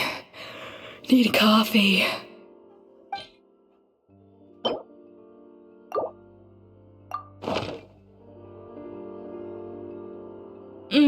Strong, bitter coffee beans, transformed through expert brewing and balanced perfectly with rich, creamy steam milk. Wonderful. I feel much better now. Thank you so much, Traveler and Paimon. Glad to hear it, but make sure to catch up on your sleep when you get the chance. I think I figured out where the problem lies. Honestly, it's ridiculous. I don't know whether to laugh or cry. Wait, what investigation? What are you guys talking about? I'll save it for when everyone else gets here. It's so stupidly small, I can't believe it's caused so much drama. Yes, except my failures were stepping stones to success. Escoffier, have you seen Savannah? No, not since yesterday. Why? What's wrong? After seeing her home yesterday, we were all a little concerned about how she was doing. So, I dropped by her place early this morning to check on her. Only to find an empty house with the doors wide open. I left Alphonse and the others to keep watch at her home, while I checked the Hôtel de Bord. I'm worried something bad might have happened. If she's not here, then where could she be? Boss, Escoffier, bad news. Alphonse? You're supposed to be keeping watch at Savannah's house. We were, but then, just after you left, we found this stuff in her house. Oh, looks like a map with a bunch of random places circled. What does it mean? Wait a second. This feels familiar. I'm sure these places are all connected somehow. Of course, from the Codex. They're all places that Modeste explored on his adventures. Yeah, but I don't understand. The adventure logs in the Codex are too fragmented to be of any use. How come this map shows all the missing details? The Codex de Bord? Then, this place marked in red out at sea. Could that be the fabled birthplace of Gâteau de Bord? Seriously? So now she set her sights on finding the original recipe and beating Escoffier that way? Gee, Savannah, anything to overcome a Gâteau plateau, huh? Ugh, idiot! Does she have a death wish? Those ruins are thousands of years old. Hold on, there's more. Besides the map, we also found these letters.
It was you. You let the Lumaline through, didn't you? It sounds like a threat letter. Does this mean that Savannah was responsible for the safety incident? And not Monica after all? Retrieve the codex by any means necessary. So the cooking contest and the cheating. Someone else was behind her pulling the strings? She's keeping the true recipe to herself. Ugh, this is all such a mess. Paimon needs a second to process this. First, we thought that Savannah forced Monica to cheat in the cooking contest. But now, it turns out that someone else forced Savannah to force Monica to cheat?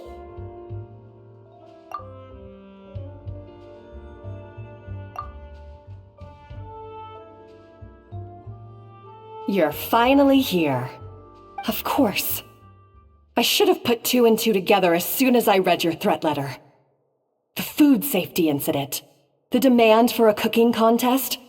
The instruction to blackmail Monica. Even the suggestion that Escoffier was keeping secrets from me. It was all part of your grand plan, wasn't it, Monica?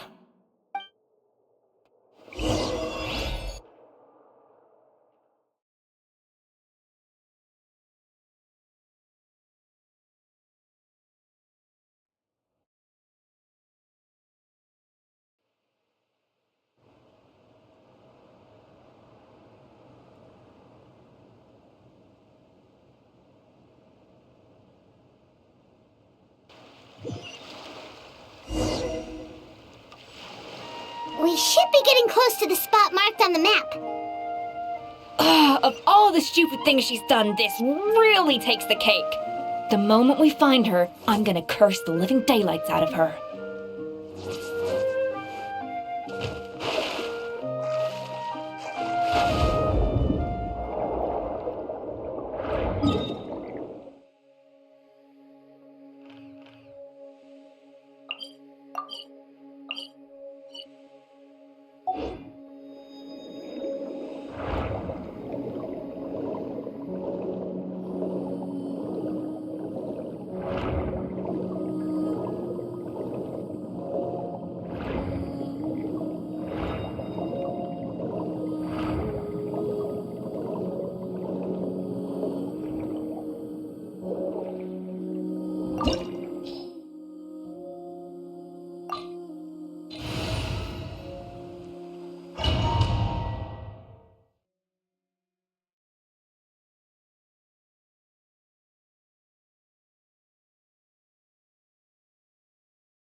place looks like an underwater restaurant, doesn't it?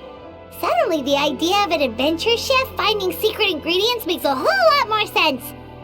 I think Modest's codex mentioned this place. A public bath from the time of Remoria. So yeah, definitely the kind of place that would have served food and drinks. Huh?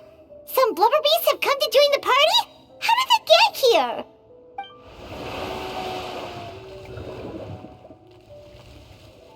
Oh, they ran off! That could be easier said than done. Something's blocking the entrance. Well, did Modeste mention it in his adventure logs by any chance? They must have gotten through somehow. Good point. Yes, that's right. It's coming back to me now.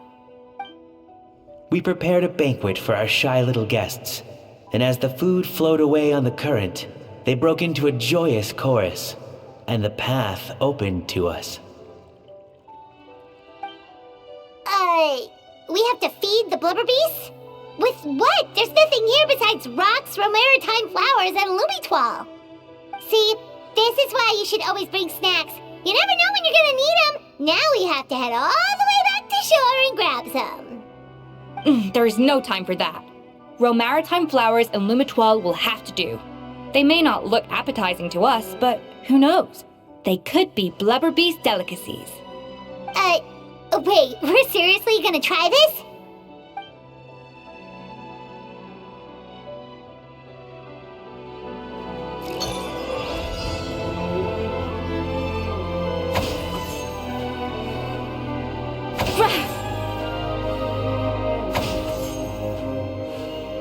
A little amuse-bouche.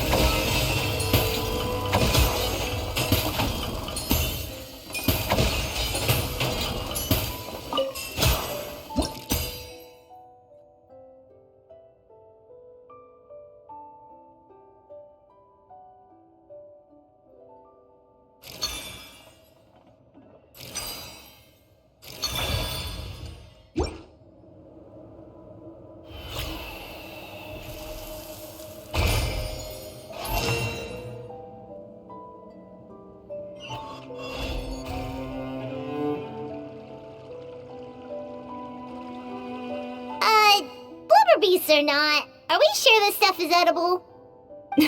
Trust me, they'll love it. Oh, good question. If we try to put them in the pool, we'll probably just scare them off again, and who knows how long they'll be gone. Yes, we can't afford to wait for them to double back. Oh, what was it that Modeste said again? Something about the food flowing away on the current.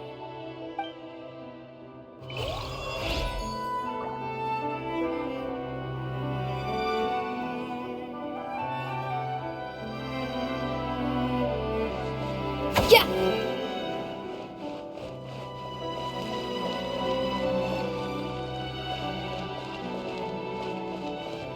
Hey, be careful! Scare them off too much and they might not come back again.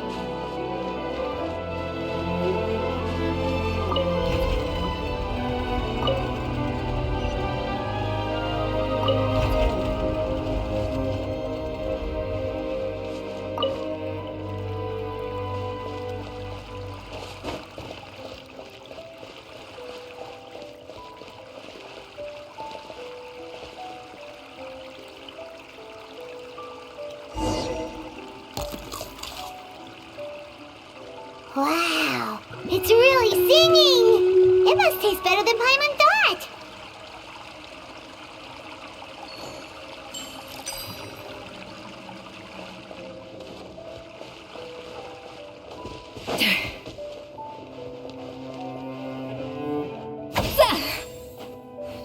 The tracks turned back again. Oh, so annoying. Off to the freezer!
Hey, give me your water. Here. I said your water, the one you just drank out of? Sure.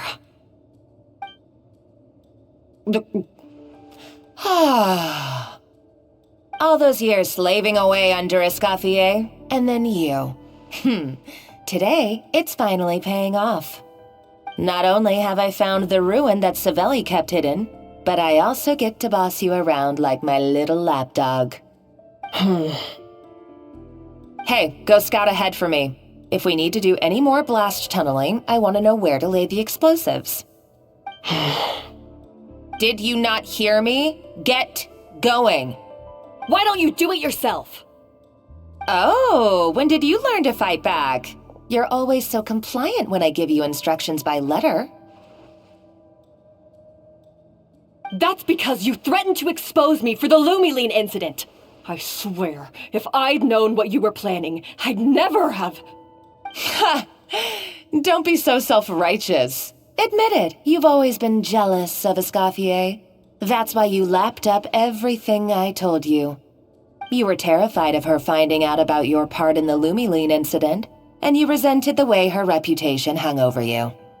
So you jumped at the chance to convince yourself that she was the villain, that she deliberately hid her secret recipes from you just to hold you back. It was the only excuse you needed to justify getting back at her. First, idolization, then jealousy, suspicion, and self-deception. That's what this comes down to. It was the same story with Savelli and my ancestor. He offered Modeste his friendship only to murder him out of vanity. He promised to explore the world with him, only to later destroy all records of their adventures. It's a miracle I even found this place. You have no idea the countless hours I spent piecing it all together. So you see, you're no better than Savelli. If you can't beat him, betray him, right? I am no Savelli, nor will I ever be. Oh, put a lid on it. You really think you can absolve yourself of your vindictive and jealous behavior now? Just because you finally realized that Escoffier never kept any secrets from you? You didn't show any remorse when she left, or in the cooking contest. Why start now? You have no right to redemption. You're right. I don't deserve her forgiveness. But I am done being bullied into submission by you! Ooh, feisty. But you should watch your tone. Talking to me like that could get you in big trouble. I somehow doubt that, since I poisoned both our water bottles. What? Ever since I learned the truth, I've been biding my time, waiting for this moment. You've played me like a fiddle for so long, and now this is payback! But you drink it too. It's what we both deserve. This is the price we must pay for betraying Escoffier. You'll die here with me, Monica! You.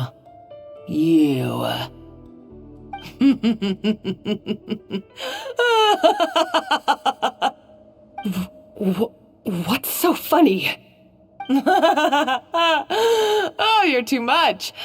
I thought I'd play along for a bit just to amuse myself. Oh, you gave a very rousing performance. I saw your dumb plan a mile off. There's no poison in these bottles, just clean, fresh water. No. Revenge is a dish best served cold, you know. Did you really think your half-baked plot would fool me? You're a lousy chef, and you make a lousy villain, too. A complete waste of space. No wonder you never amounted to anything. Everything I ever did was a failure. And now, I failed again, for the last time. Hey, why don't you try your hand at being a comedian in your next life? You got a good laugh out of me. But now the show's over. You should have just done like I asked, Savannah. All I wanted you to do was scout the ruins for me. But you had your chance, and now it's time to say goodbye. Stop right there! Let her go, Monica! We've got you surrounded! Escoffier? Ugh, looks like I'll have to keep you around for a little longer. You can't! Stay back if you want her alive! Escoffier and the Traveler. I can't take you both on in combat, but if you so much as flinch, I can end Savannah's life in a heartbeat. Monica, what are you hoping to achieve by this? You're about to commit murder, and for what? A recipe? A recipe? You chefs are all blinded by your myopic focus on kitchen affairs. Well, some of us actually have bigger fish to fry. Modeste had a secret. The truth behind his so-called genius, the je ne sais quoi factor in his Gâteau de Bourg, and it's right here in these ruins. Are you serious? You're here because of a Gâteau de Bourg obsession? You've gone completely mad!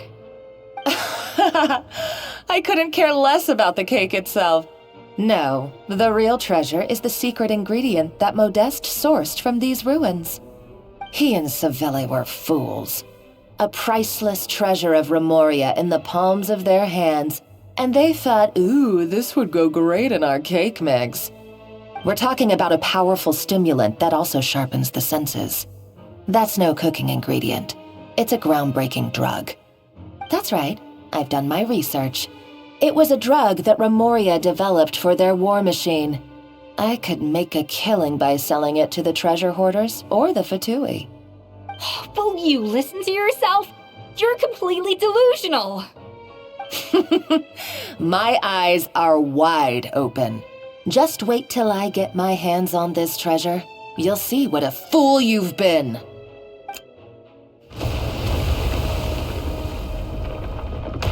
Wait, what's that sound? Just when I thought she couldn't get any crazier. She's lucky the whole place didn't collapse. Uh-oh, Savannah's going too! Monica must have taken her. Oh, what a coward. She's only taken her hostage because she knows that she's no match for you.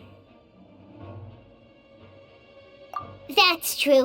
Even if she finds the treasure, she'll need Savannah alive if she wants to get out of here in one piece. Oh, well, our path's been blocked, so let's look for another route.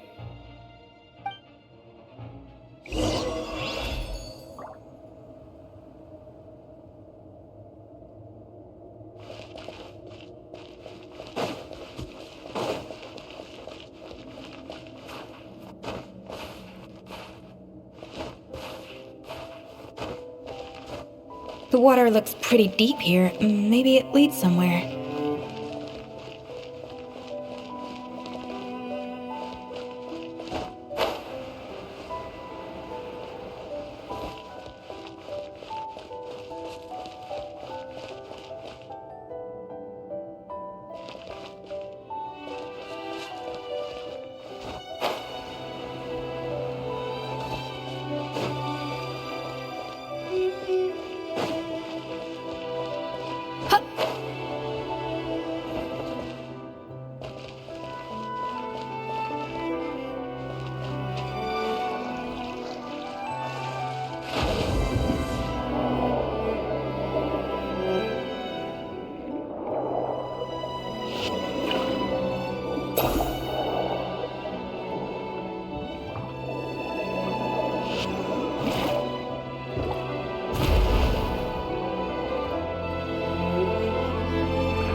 They were probably awakened by the explosion just now.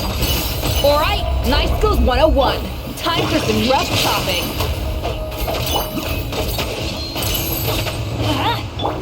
Closing in.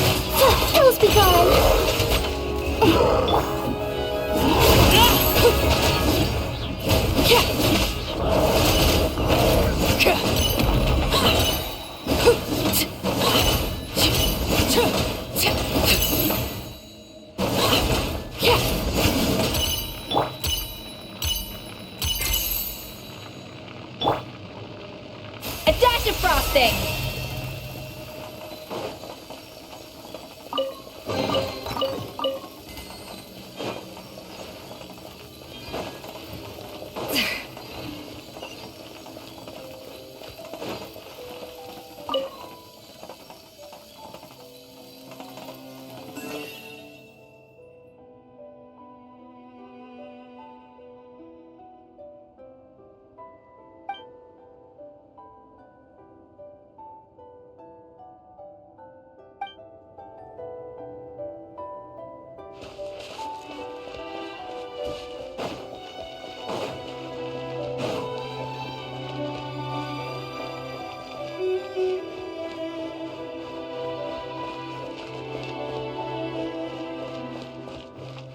Another door?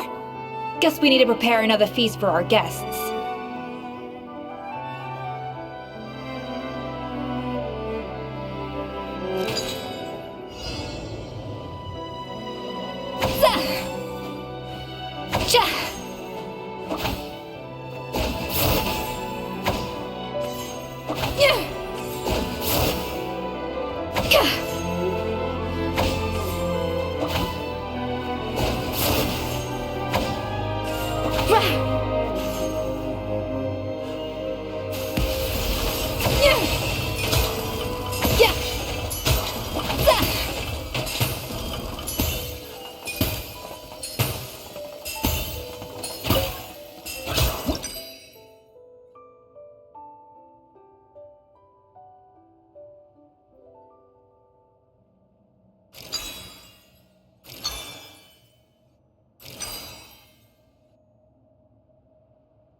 It seems to really like the texture of Rome maritime flowers.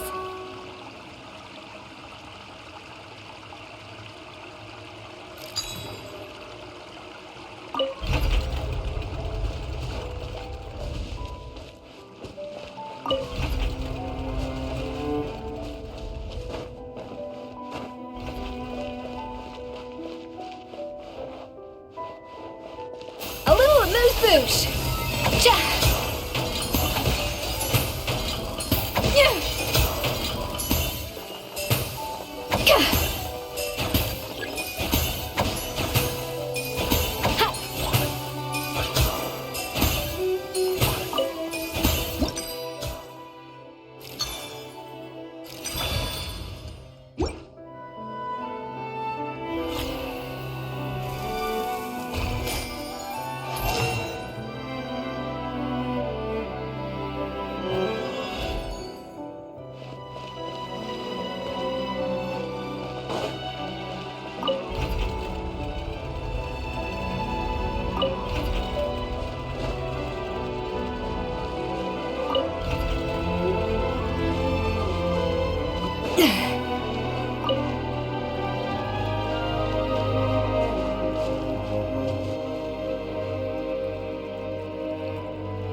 the freezer! Laid bare.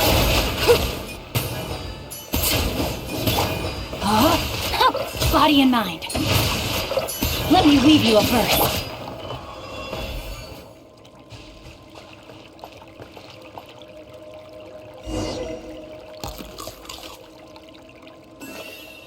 I never knew you could process Lumitwol like that. Alright, I've got to jot this down. Lumitwols and Romaritime flowers. This could open the door to a whole new world. Yep, that's literally the plan. Wait, hold on. Which door are you talking about?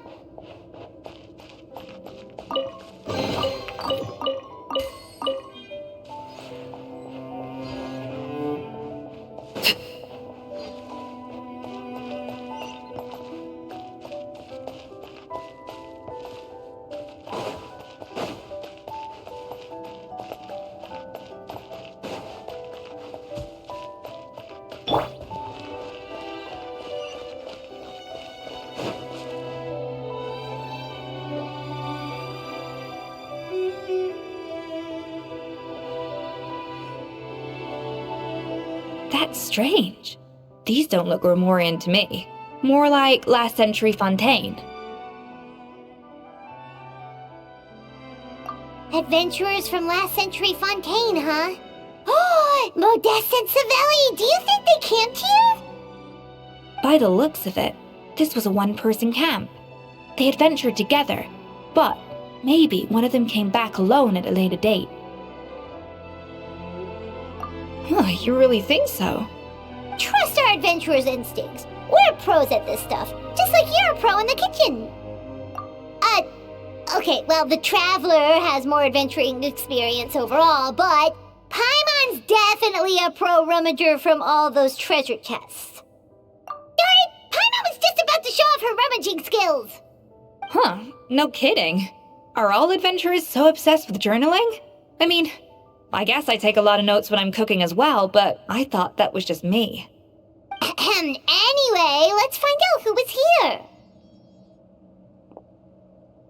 It's been years since I've last visited these ruins. It's exactly the way I remember it. This place probably hasn't changed in millennia. Sadly, up above, on dry land, everything has changed. The treasure of Remoria. That's what we used to call it. Modeste was right about its potential. It turned Gâteau de Bourg into a national sensation. Our limited stock of the substance meant that the gâteau could only be produced on a small scale, but this only drove up the popularity all the more. Modeste was right about that too. He predicted all of it. He was praised as a genius, while I, as the one person who'd ever disagreed with him, was labeled a talentless fool. Modeste tried his best to console me, but I knew better than anyone just how great the gulf was between us. Our conversations grew scarce, and we saw less and less of each other. I didn't fight it. He had new friends and a career of his own. Why invite further disdain by inserting myself where I did not belong? I told myself that maybe one day, when I finally created a masterpiece of my own, I'd be able to face him without shame. Or maybe one day, when I've put these feelings of self-loathing behind me, I'd be able to ask him with a smile on my face, how about we go on one more adventure, for old time's sake? Unfortunately, that day will never come. So it was Savelli. From the sounds of it, he came back after Modeste had already died. I always thought it was just a legend. But if it's true, then this must be the place where they found their secret ingredient, the birthplace of Gâteau de Bourg. In that case, what does that say about the death of Modeste? If it's all true, maybe Savelli really did have something to do with it. The taste of Gâteau de Bourg has changed. Modeste was convinced of this, even though everyone swore they couldn't tell.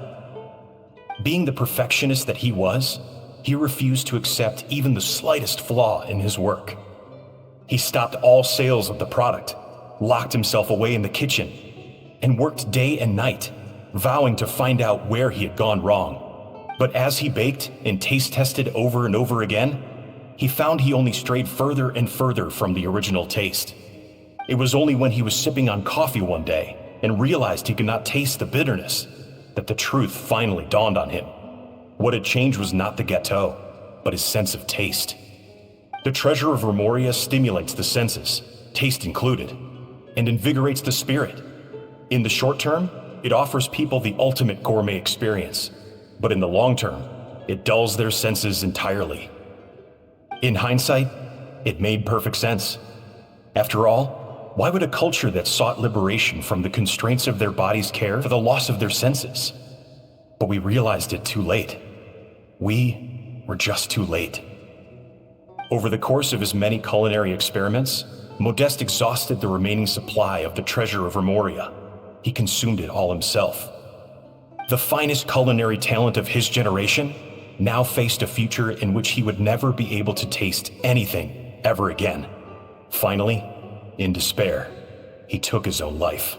And because we had become estranged, I could not be there to stop him, to offer some words of comfort, or even to say goodbye.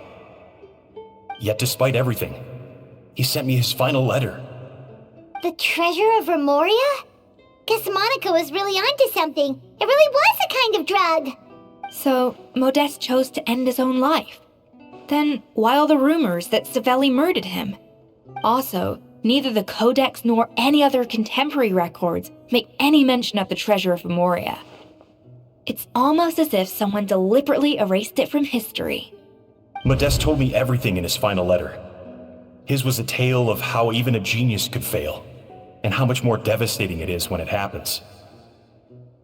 Did he hope I would gain some personal catharsis from knowing the truth? Or maybe he wished for me to warn the public about the dangers of Gâteau de Bourg, proving that I had been right all along. But if the public ever learned how Modeste's greatest triumph became his undoing, his fall from grace would be swift and merciless. 1 minute a genius, the next a joke. It would surely spell the end for his restaurant too. What would be his legacy then? How would future generations view everything we built together? I fear the scorn I have faced these last years would pale in comparison to the scorn shown to him by the history books. I cannot let that come to pass. I will do what I must to protect his name. It will mean tampering with his notes to remove the damning details, leaving mere fragments of our story behind. It may lead his family to suspect me of having a hand in his demise. But if that's the price of destroying all evidence of my crimes, then so be it. I would rather the world believe a tale of genius and jealousy than see his reputation in tatters. The final loose end is the evidence here, at the bottom of the sea. Huh? What's wrong? Didn't we say Savannah should be safe for now? So we thought, but if Monica finds out what happened to the treasure, there's no telling what she might do.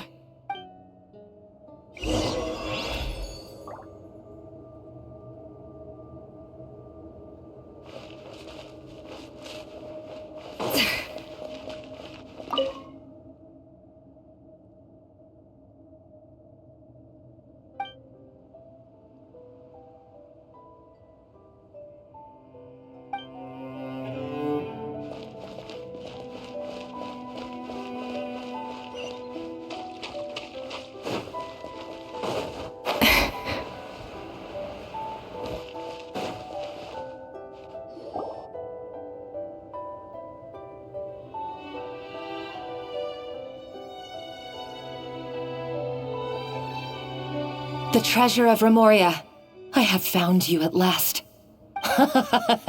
Savelli, you tried your best to bury the truth, but you underestimated the children of Modeste. Some fragments of his diary escaped your clutches, and we have held on to them for generations. But I have to thank you too, Savannah. Without your help retrieving the Codex, and with it the last piece of the puzzle, I may never have found this place. But now, finally, the secret to Remoria's military might is within my grasp. The treasure of Remoria is mine! Oh, it's empty. It's empty! Monica? Oh, we were seconds too late. Escoffier? What's the deal with that jar? Savelli's final act! He wanted to conceal the secret of the treasure forevermore and make sure it would never harm anyone again.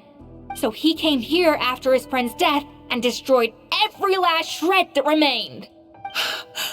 This can't be happening. All the years I spent piecing together the truth, all my painstaking planning, all that for an empty jar? Monica, don't do anything stupid. This ruin is more dangerous than you realize. Oh, shut your pie hole! Praise be to Lord Remus. You barbarian shall be slain. She's a nutcase! A liability to herself and everyone else! Well, now it's up to us to clean up the mess she's made. Take these golems out! Teamwork is dreamwork! Butterfly, dancing in the wind.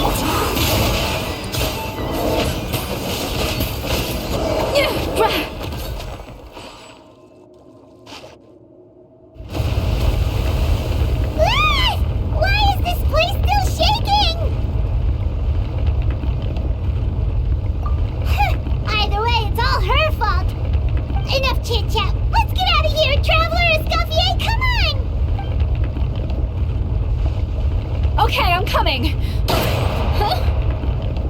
Oh, no you don't. If I can't get what I want, neither will any of you.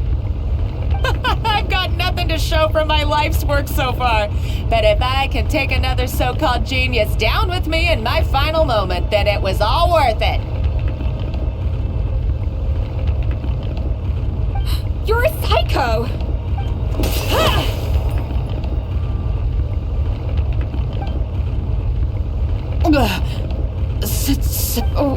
When did you wake up?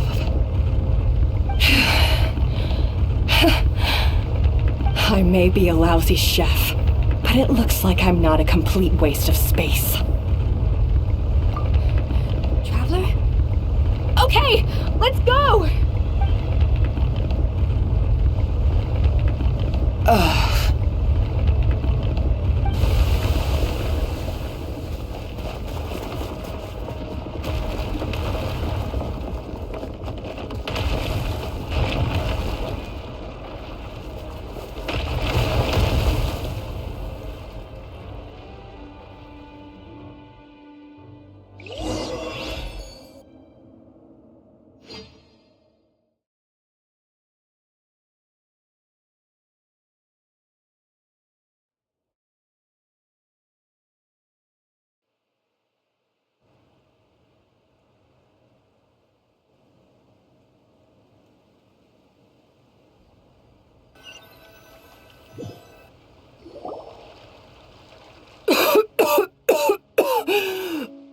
Escoffier! Savannah! Traveler! And Paimon! Venejem, what are you all doing here? What did you expect us to do? Stay at the restaurant and sit on our merry derrieres? While the Traveler and Escoffier were out here risking their lives? We had to do something. Even though that something ended up being, well, waiting for you here instead. I don't deserve any of you. And I certainly don't deserve to be your head chef. It was my fault Escoffier had to leave. Then I couldn't live up to her standards. I acted like a tyrant in the kitchen. And now I almost got myself killed. Come back, Escoffier. Come and be our head chef again. I'll never be able to replace you. Okay, so everything I said to you the day I left, it just went in one ear and out the other? Huh? Sorry, I was kinda in my own head at the time. All I could think about was the Lumiline situation. What was it you said again? Forget it. It doesn't matter. Anyway, I didn't leave this job because of you, and you're not nearly as awful a chef as you think. If you were that bad, why would all your staff show up here for you? Escoffier's right. Sure, you nitpick our work and get us to do things over a lot, but when it comes down to it, you're the one who's always doing whatever it takes to make sure the customers get served on time, every time. Things were pretty rough after Escoffier left, and Savannah's the only reason we've been able to make it through. Our customers know that Escoffier doesn't work for us anymore. But the fact is, they keep coming back. If that's not an endorsement of your work, I don't know what is.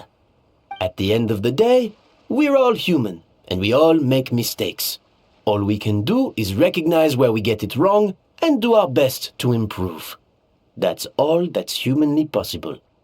No, I get what you're saying, but what I did to Firmin and to Escoffier, it's unforgivable.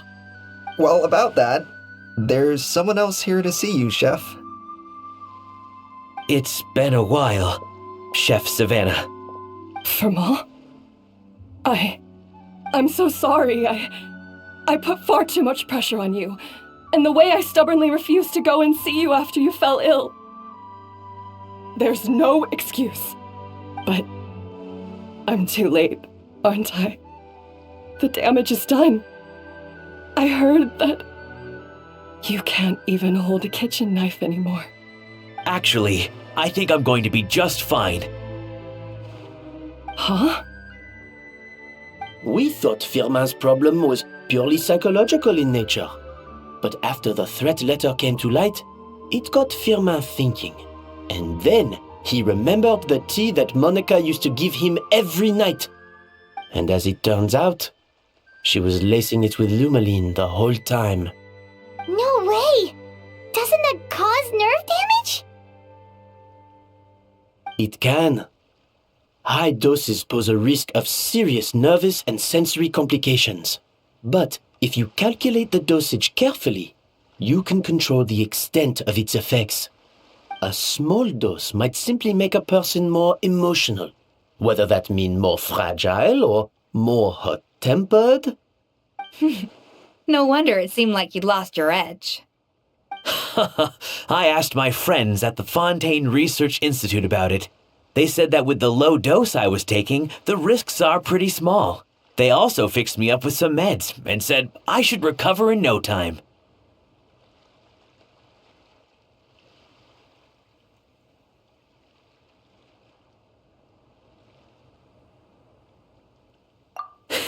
Well, that's what happens when you give someone a little bit of hope to cling on to. There's more. We believe that Firmin was likely not Monica's only victim. You mean she poisoned me too? Oh, so that's why Savannah's been so irritable this whole time! Let's not be too quick to blame everything on the Lumaline. That stuff can only amplify what's already there. So tasty food will seem like the most delicious thing in the world, while food you don't particularly care for will become utterly revolting. So you better make sure you reflect on your behavior and apologize to every single person you've wronged.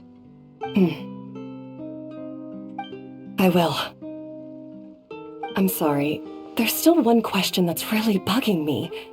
Why is it that no matter what I do, my Gâteau de Bourg never tastes the same as yours? Is it just... is it because you're a genius and I'm not? It's because the heating element in your oven is broken, you silly goose. What? Huh?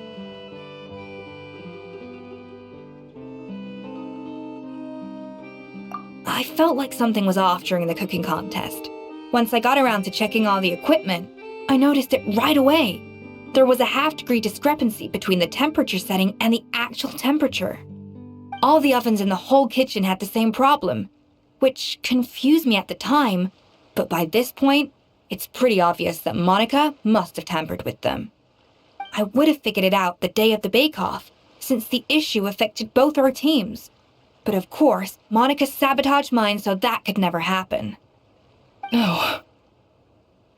I spent so long trying to find out where I was going wrong, and then you pinpoint the problem in just one night? It all comes back to one simple, undeniable truth. You're a genius, and I'm just plain old Savannah. Oh, cut it out! Stop the woe is me act for a second and just think. I came up with this recipe. You don't think that might have something to do with it? Do you know how long I spent perfecting my gâteau de bois? 3 years! 3 whole years! I know this dish inside out, back to front and upside down.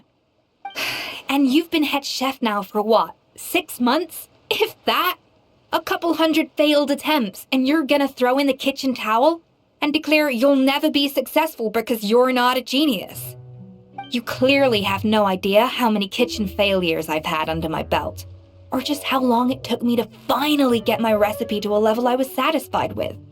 Genius or not, everyone makes mistakes. Modeste did, Savelli did, everyone does.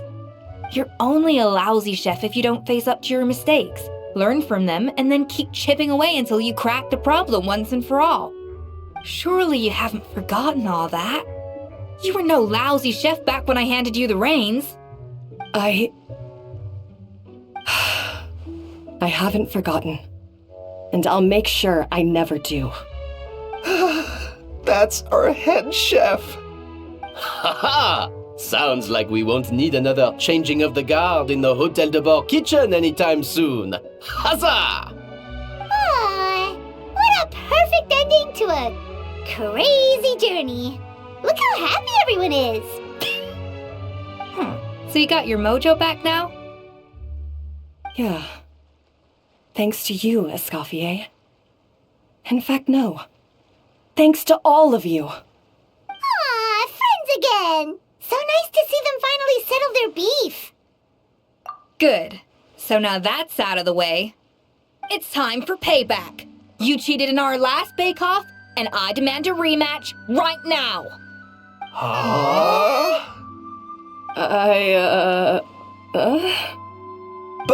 But that was mostly Monica's fault, wasn't it?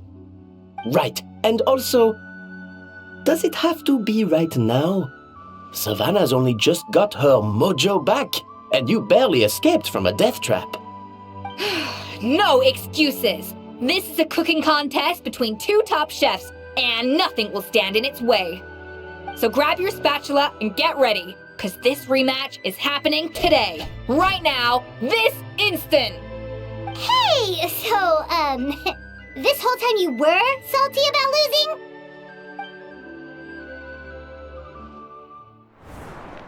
The second cooking contest commences now! This time, no more games, and no holding back!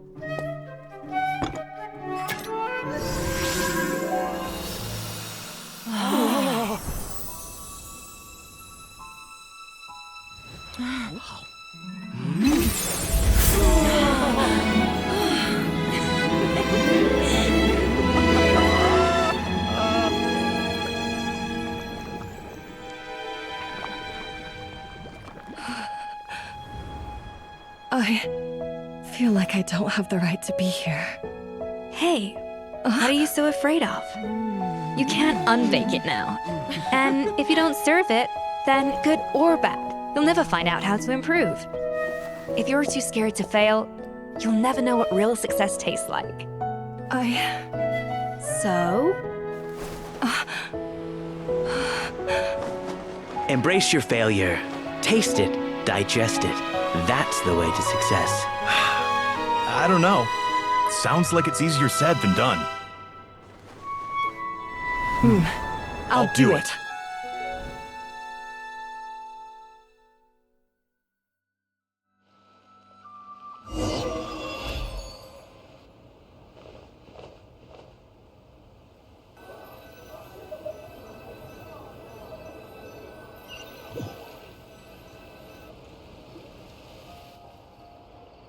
The results are in! A landslide victory for Escoffier! Quite rightly, too. Piece of cake. Oh yeah, look at that! Savannah looks pretty chipper too, considering she lost.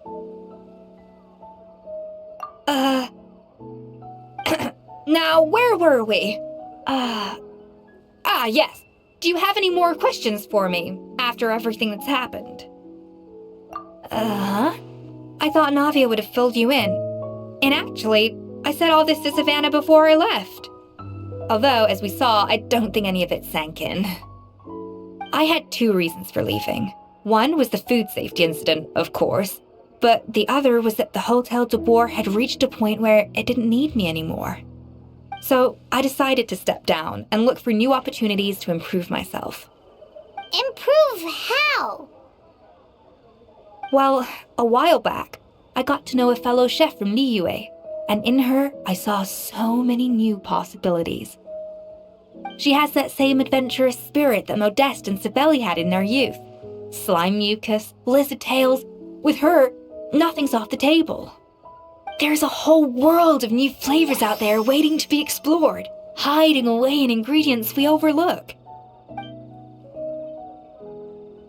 Case in point, remember those romaritime flowers down in the ruins?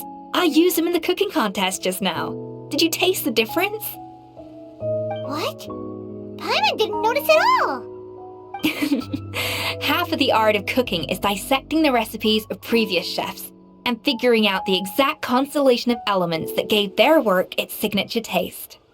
And the other half, it lies in freeing yourself from the confines of the kitchen. You've got to go out and explore the endless possibilities out there. Uh-oh. Paimon's suddenly not sure she wants to try your cooking anymore. Hey! Don't worry, it's not going to be a free-for-all like in Modeste's time. Before I put anything into my food, I'll obviously do my research, make sure it doesn't contain any harmful substances. In the meantime, take this. It's a recipe for Petit Gâteau de Boer revised version. I tweaked it to suit your needs as busy adventurers. Hope you enjoy, and remember, feedback is always welcome. All right! So, do you ever see yourself returning to Hotel de Boer? Oh, of course. I've already promised Vanishem that I'll come back every once in a while to make sure the quality of the food remains at an acceptable level. You know, Paimon's still a little disappointed that we never got to see the treasure of Remoria. Surely Monica wouldn't have gotten drawn in so deeply if it wasn't for all the mysteries surrounding the original Gâteau de Boer. She practically dedicated her life to finding the lost pieces of Modeste's diary, then went to all that trouble to infiltrate the Hotel de Boer.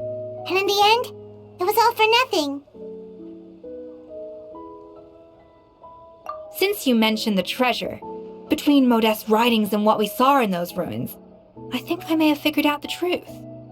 The so-called treasure of Remoria was most likely a substance that the Remorians extracted from lumitoids, better known to us as lumiline. Huh? So then, why all the hype back in the early days of Gâteau de Boer? Don't forget, it was a very different era. We could barely even refine sugar back then, so desserts were very much in their infancy. In a world of bland food, it's no wonder that the first thing to really excite people's taste buds took the world by storm.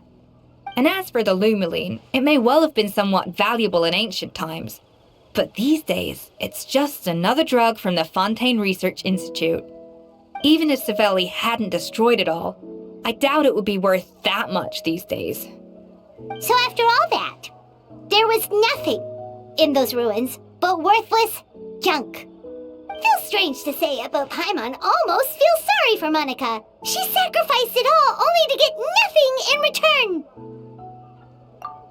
Hey! Huh? Navia? You just got back from that underwater ruin, right? Well, check it out. They ran a special issue. Did you see anything like this down there? Freshly unearthed from the ruins of Remoria.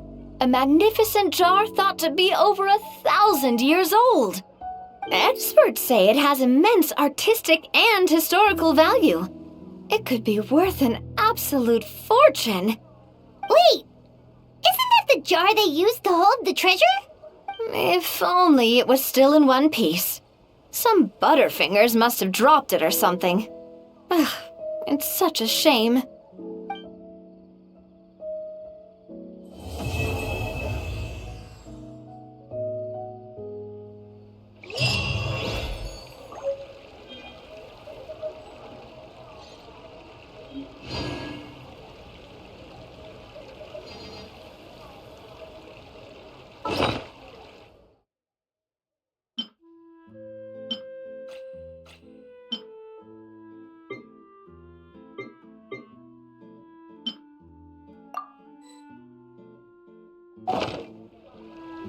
Staring into my eyes is ill-advised.